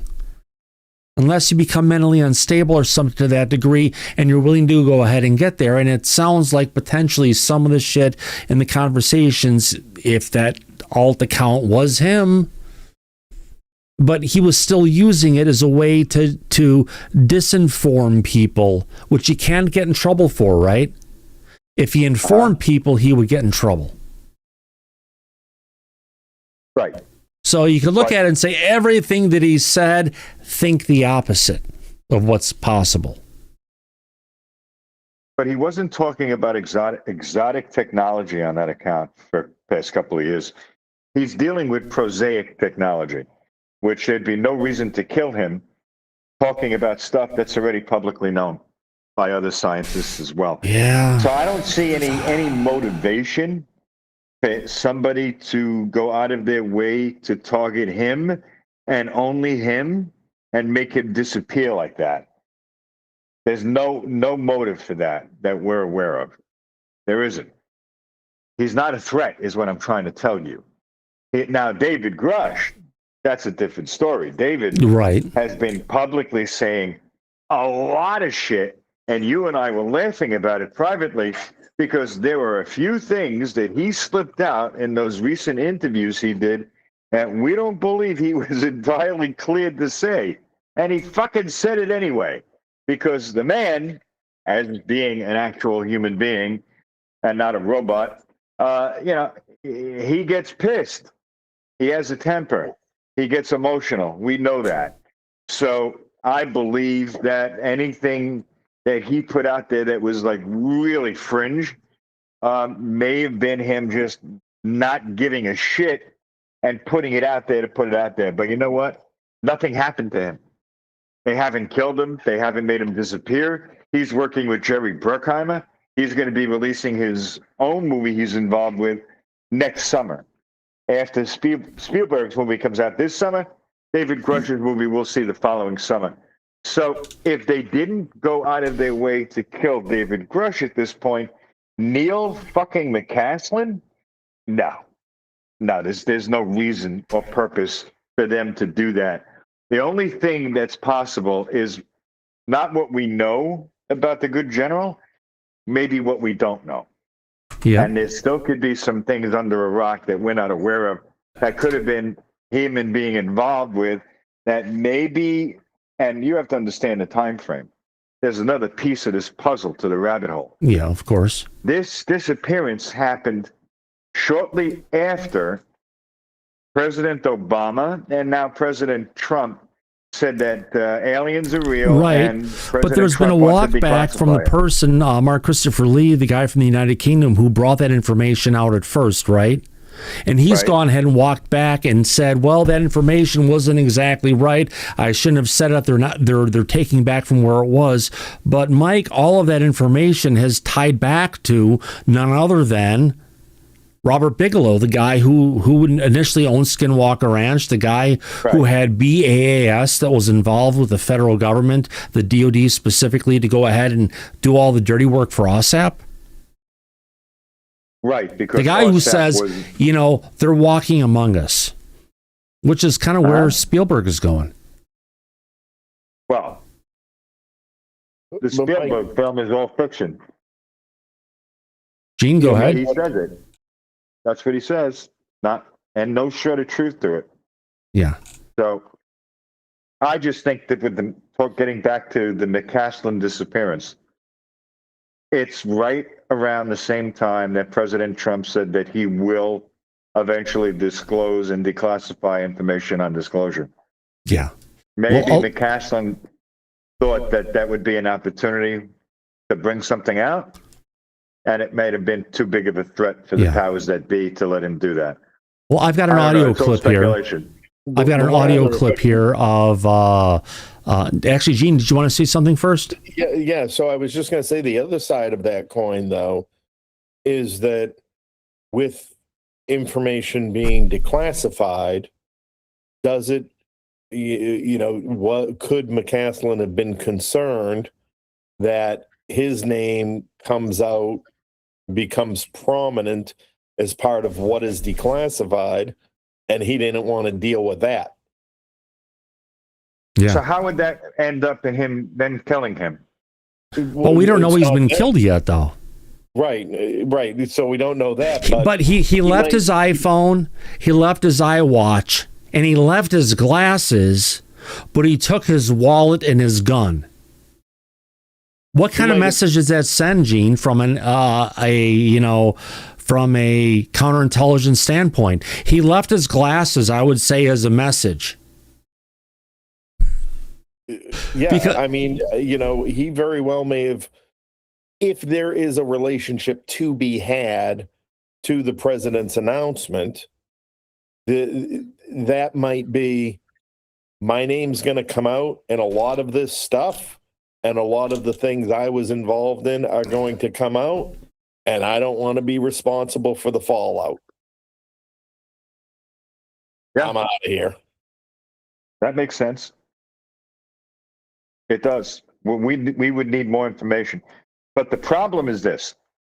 If he was dead and he wandered off and ended up on the Sandia trails and either was murdered or dropped dead, natural causes. No, but Mike, the dogs didn't pick him up. It went so far, and there was no trail for them to follow, which means he got into a vehicle like like one of those golf car things, but it's not a golf cart, but it's a 4-wheel ATV that has hundreds of horsepower behind it. You know what I mean? And they got him into that vehicle, and he drove off. For whatever reason that's there, it's not like he went and just wandered off into the wilderness, because if he did, the dogs would have tracked him forever because they would know his scent, what he smells like, and they'd follow it. But even like when he went off, Gene, it's like, he dropped, one of his pieces of clothing along the way, but it's not like that scent went too far. Your thoughts? Right. And that could easily be, if somebody wanted to disappear themselves, right? You do that, you leave you create the suspicion. Oh, he's taken the gun, he's leaving. Oh, he's gone off into the woods somewhere and killed himself. Oh, we found a sweater. Oh, he's got to be somewhere, and they're sitting there. And in the meantime, he hopped in a car and he took off. And, I'd say the one other perhaps supporting piece of evidence to that are the wife's statements, which are a bit flippant to say, the aliens didn't come get him, because she knows, well, in 6 months when all this quiets down, I'm going to go meet him. He's on his buddy's boat on the way to Aruba or whatever, and I'm just going to quietly slip off there myself. And once all this tension dies down. I mean, it's a scenario. It's not an unheard of one either. Yeah. Well, no, hang on a minute, Gene. Wait. Wait, there's more. Wait, there's more. You have to understand. Let's do this by the book. It's now going on almost 2 weeks since he's been gone. It's 2 weeks. If he would have had some health issues, a heart attack, a stroke, something. What? If he would have been murdered, they would have found the body within the first 48 hours with the helicopter FLIR tracking that they did, the large search and rescue that was in operation over there, and the dogs. They would have fucking found the body by now, plain and simple. The fact that they haven't, the fact that there has been no Ring doorbell camera footage of him, there's been no eyewitnesses that were out in the morning and that day all over the trails. Nobody saw him. Not a stitch. Not anybody saw a person fitting his description, because they would have known. A 68-year-old man on those trails is something people notice. So nobody saw him. They couldn't find him. Now we're going on 2 weeks. That tells me wherever he is, he's not there, and they're not going to find him. So now the next thing is in regards to his wife. If they never find him, it isn't going to just continue like that indefinitely, because they were married for a long period of time. Yep. He has life insurance policy, and she's eligible, once they declare him dead, which they will at one point eventually, to collect on that life insurance policy. And you're right about her comments. I found them very flippant as well. If you have a missing spouse and you have no clue as to where they went or what happened to them, are you really going to be making public statements like, well, maybe the aliens beamed them up? Yeah, I don't fucking think so. Right, because, Mike, you got to realize the first section of anybody who picked up his disappearance wasn't the mass media, wasn't CNN, wasn't NBC, wasn't ABC, wasn't Fox. No, the first people who threw up the frickin', warning flags was the UFO community. And you know how people like Swan like to make phone calls and really get in people's faces like they're the Karen from hell? We have a lot of those people in the community who I'm sure have been making calls, not some, but many. You know what I mean, right? Let's be realistic. Right. Yeah. So it became we have a voice, whether we like it or not. It became a bigger story than they anticipated it would be. Right. You still have Samantha Guthrie's mother, who is still missing. And that's fallen off the the daily news for the most part, right? So again, just some 60-year-old guy who wandering out in the desert that doesn't have any sort of celebrity attached to him whatsoever, right? Because we all know people go missing in local communities all the time for any number of reasons, blah, blah, blah, blah, blah. And, I agree, Tom, it's probably the UFO Karens that started ringing phones off the hook and making, and making this connection and making it a bigger story than perhaps either, But considering the Samantha Guthrie thing that happened and now this, it's another story that goes along those same lines. And you think that the people who would be involved with it would get a little bit more jumping from one to the next piece. But it's been just a lot of people out there, even those who live close to where it's going on. There's been a negative approach saying, oh, you're just trying to cover to monetize and get across it. But if you saw the stuff that was going on with Samantha Guthrie, even though you weren't someone who lived there regularly, you have access to the area and you can report on it. It's a good story. Yeah, absolutely. And so I think, again, and to just see what develops, see what else the wife says. Again, anyone who wants to disappear themselves and has the skills to, I joke with Nat all the time. Before this, I said, you mean the boss? I said, I could walk out here and nobody ever see or hear from me again and know what happened. There wouldn't be a clue to it if I wanted to. Yeah. But there's enough video recorders out there for Ring and other platforms that people can actually fill in the gaps of when people just want to walk out to it. There is no more just walking away. Yeah, makes it more difficult. Yeah. But unless you're looking at it from a remote viewer situation, Laura, you have your hand up, my dear lady. Hi. I think we shared a lot of what we saw in the remote viewing last time in Backchat. I think what people get right away, oh, he's been killed and it's all about ET. They're forgetting the dates and how the war was announced the very next day after he disappeared. And there are possibly, my impressions from it, he was called back to work on an old device with coordinates where to meet, picked up by a 4x4 ATV. Right. So let's just take this one step at a time for the audience. Yeah. What you're saying is he didn't go out the front door into a car and drive away. No. He got a message from someone like on a pager or something else, and he walked out the back door to that particular location with leaving behind what he did, and he got onto this ATV, but more of like a drivable, like a golf cart ATV, and then drove off, and that would have prevented the dogs or anyone picking up his trail from that point because he's in some kind of a vehicle. And I think look to other people that would be missing around the same time that work in that area. I'm not saying it's not ET related. No, but there's another scientist who went missing 8 or 10 months ago who worked with him in the past, and that person also went up missing, right? Yep, there might be others as well. I believe his wife also knows, and I think the message is, if you don't hear from me, I'm okay. I think he's in a consulting position right now. He's quite well, very chill. Right. Yeah, got a location. He's outside of Albuquerque, southwest. I won't go into more details. I don't want to, but I can tell you that last night, it was kind of neat because I was listening to Spaced Out Radio and Science Bob was saying he had some. So he was near Sandia. Could the location be closer to Los Alamos?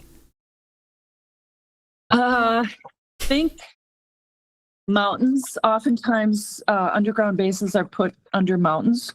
Yeah. So looking at kind of like what we heard today about the nuclear storage facilities in Iran. It's in mountains where it's like granite, and we're not going to be able to easily blow it up. Yeah. Right. Yeah, I probably shouldn't say on the air, but that's fine. Okay. So just a quick question to follow, just to follow a logic trail. So why would we be faking a disappearance to go do a consulting gig? That doesn't make a lot of sense. They don't want to draw attention to it. So it's being described as a consulting gig, but it's not like you're consulting on whether it's more like is it a mentorship kind of a situation, maybe? Mm-hmm, but he has specialties that only he can do as well. Right, but he's skilled in certain areas. And it's not like he was such a figure in the public eye that, we have to disappear him in order to bring him in to do a consulting.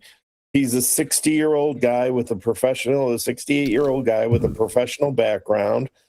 And, he can just even say to his wife and family and kids, I got a consulting gig. I'm going to go for a couple of months. Won't be able to be in regular contact. Like that's nothing unusual when you're going to do a consulting. Listen, it was nothing unusual. I'd say to my wife, hey, I'm going away for a few days. I'll be back. Where are you going? Don't worry about that. But Gene, this could be similar to the point when Colonel John Alexander was retired from the military, but he was still doing work for the federal government and advising new presidents as they came in based on the different programs that he's been briefed into and still maintains an active role within. Right, but he didn't fake his disappearance to go do any of that. Right, they didn't have to because it's a knowingly thing going on. Him just going poof and vanishing, that almost screams more of something that's from a foreign adversary who wants the information that he knows potentially, and if they're going to do whatever they can, all stops. They're not going to take his wife because they could still use her as something to dangle over him to try and get him to give him the information as they're torturing him to go ahead and actually deliver the information they want to know. That's a different scenario than a consulting gig. But it's a possible scenario based on his involvement in very highly classified programs involving, next more fighting capabilities, next evolution. They're not next generation technologies. It's next evolution technologies, whatever we want to call these things. His involvement in there and his knowledge of that could potentially give a adversary a edge onto the understanding of what they're trying to figure out if they have this stuff. So it could be, like not just our own people saying this is a warning to all you whistleblowers out there. We're going to take you out there if you talk too much. This could be something where it's more of if they framed it as a national security incident where they have someone who knows all of this stuff has all of a sudden been plucked out and they're gone. And I agree with you, Gene. You're absolutely right. It doesn't make sense from the perspective of his wife, and I'll tell you why.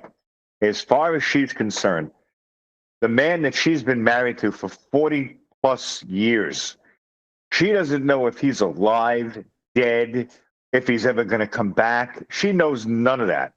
And she's out there, and she's publicly cracking jokes about it. No spouse that I know of would ever take that position, no matter what the hell is going on. Right. So if you're looking at these scenarios where he's either kidnapped or, he's been murdered, then, her reaction again just becomes somewhat odd in the, in those situations.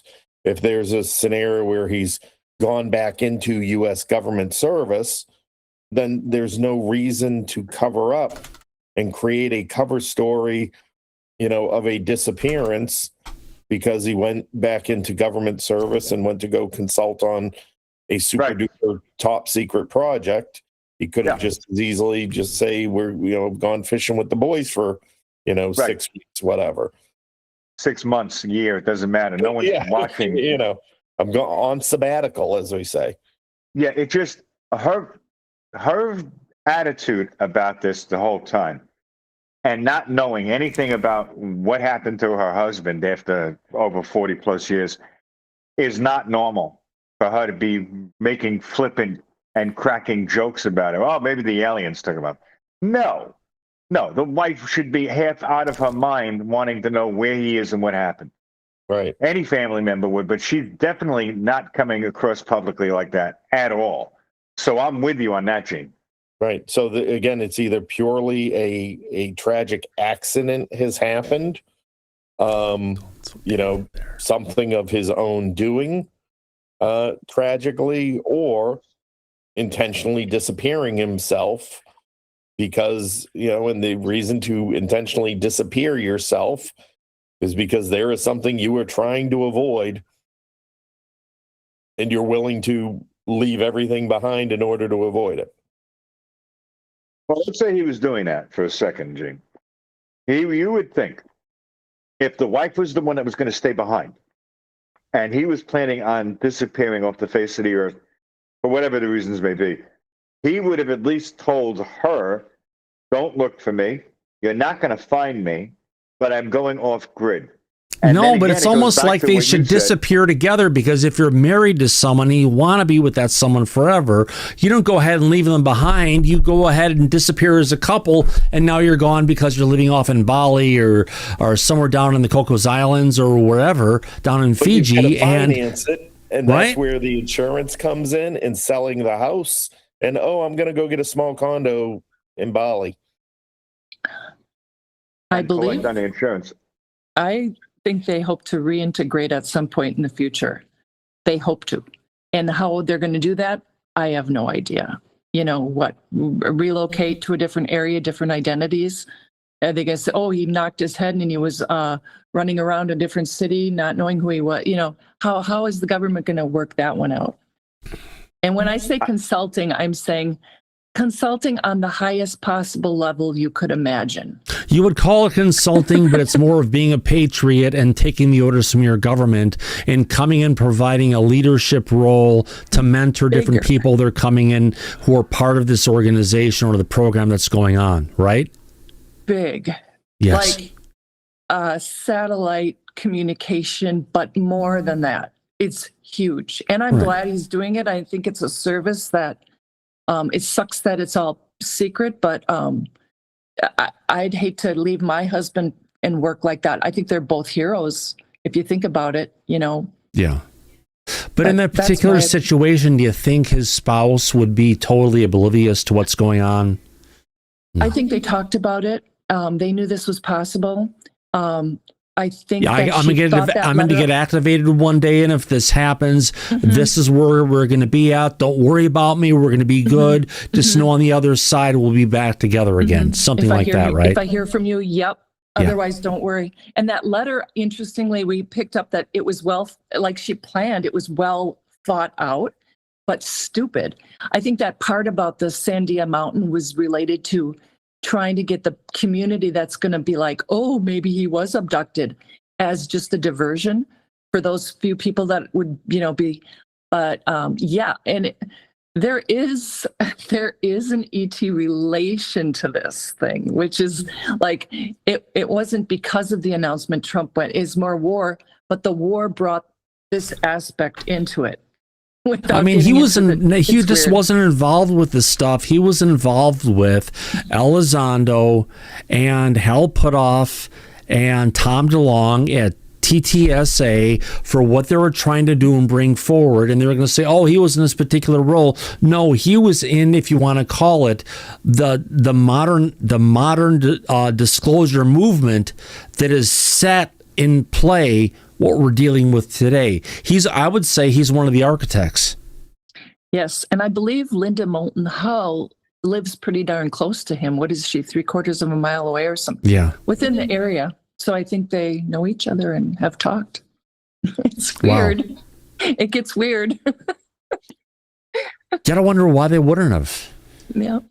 Well, Linda is old. She's from another world, and she's a gem. We look at some of the stuff that's going on with Linda and everything and said, oh my God, she could have been here or there. But if you look at where journalism was and the time what she was going for and what she was going through, she she defined the envelope, Mike. Oh, I know. He did really interesting work back in the day. Oh, yeah. 50 plus years ago. Yeah. So I do have a clip I've had up here waiting for a while. I haven't played it yet because we had such a great conversation going. We've got, I've got a screenshot of George Lucas talking about why he's involved in this stuff with his new movie Disclosure Day. And I think it's interesting. I want the audience to hear it. It's on the description of what we're doing in today's show. So just to make sure we're not going to get hit this time, we got this. And we got some clips also from the new trailer that was put out today that, Mike, they think it may be actual videos from actual what happened at Roswell. Oh, or a recreation of. Or recreation thereof, exactly. So let's play this. Here we go, folks. Let's bring it up while I hit the library. All right. Wait, that's not it. That's the video. Let's bring that along. Zoom up. Along. All right, let's get this over for our audience. All right, here we go, folks. Let's have some fun. What reinvigorated me in wanting to... Wait. Sorry, hold on. I will get hit by a strike if I do that. So let me do this. Let me play this. The first UFO movie I've made in 50 years, because it'll be almost 50 years since Close Encounters was released in 1977, was when the New York Times came out in 2017. And it was an article written by Helene Cooper and Rosenthal and I believe Leslie Keane. And it was an article about the Navy pilot who was flying a Navy FA-18F fighter jet off the Nimitz, the aircraft carrier Nimitz, and had seen something on his FLIR and had essentially recorded it and basically reported it. And the New York Times, and I believe it might have been, I forgot who leaked it to the Times, but it was leaked to the New York Times, and they wrote this very serious article about is there a cover-up? Has the government or the military, Air Force, the Navy been covering this up? And it was just a fascinating story, and it completely rekindled my interest in this subject matter. And then, of course, there was a subcommittee hearing in 2023, which some of you might have seen, with three former, one person worked in intelligence, one was a Navy pilot, and two were in the military. And it was a fascinating Q&A under oath, by the way. And so my feeling right now is this: I don't have any information exclusive to me that all of you here, if you read about this and have seen the plethora of documentaries about this dating back to 2018, where these documentaries really started to roll out, I don't know any more than any of you do. But I have a very strong, sneaking suspicion that we are not alone here on Earth right now. There you go.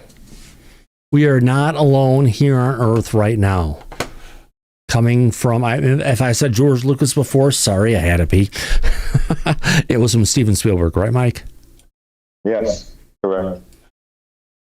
Yeah. He's saying that whatever's going to be in this movie, he doesn't have any direct knowledge or first-hand knowledge about anything in any actuality. It's all fictional.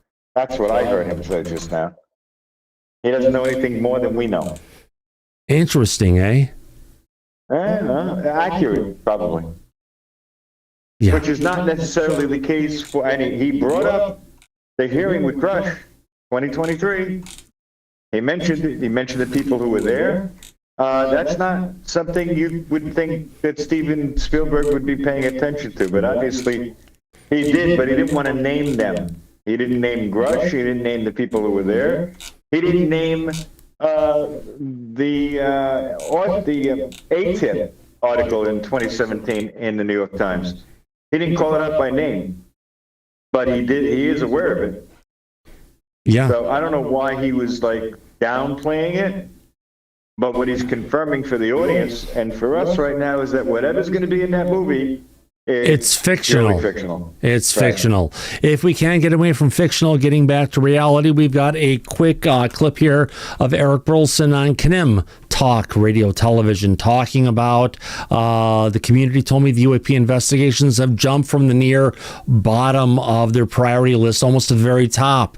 Let's go ahead and hear what Burlison had to say on this one, folks. All right, here we go. Let's go Our ahead. intelligence community is now taking it very seriously. In fact, I just had a meeting with them where they said that they have moved this up in priority from nearly the bottom of the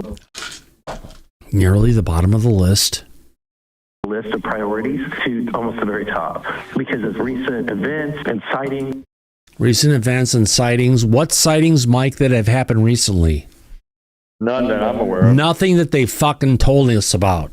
But apparently, sightings that have happened recently That have happened over, U.S. military bases. It's Again, we haven't heard of any recent sightings over U.S. military bases, but apparently Burlison is keeping it from us. Let's go on. gotten to the point where it's at a feverish pitch. They can't ignore it anymore. And then when the president gave a green light to release these files, that also gives them the authority to move this up in priority. And I'll just tell you. Well, it sounds like good news, Mike, but as we tell our audience on a regular basis, hold on, wait a minute. Give it a little bit. See where this stews out.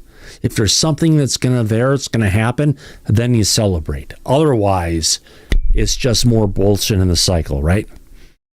Well, see, they didn't issue an executive order yet. So none of Oh, it is yeah, official. I know. Let's see if there's anything else here we can get into that we can... Laura, go ahead, my friend. Wasn't there a lockdown of U.S. Air Force Base in Louisiana, shelter in place because of a mysterious object 4 days ago? I don't know, Laura. What? Barksdale Air Force Base in Louisiana. Unidentified aerial system was detected in its airspace that has since been lifted. But they were scrambling. Okay, this is on, let me get rid of UAP. It's BARK. Here we go. Is this the one here where earlier this morning, this is going back on to, I believe, March 9th, that Barksdale Air Force Base got a report of a drone over Barksdale. The incident remains under investigation with any unauthorized drone activity over military bases, criminal offense that can result in significant fines and imprisonment. We have the right to protect our bases and will continue to monitoring the airspaces to address any threats to our mission or personnel. Is that timeline aligned to this? I guess not. It's too old, but they just brought it up. It was our second bomb wing. But 9th is only 4 days ago. Yeah. Yeah. And Barksdale's a nuke base. Mm-hmm.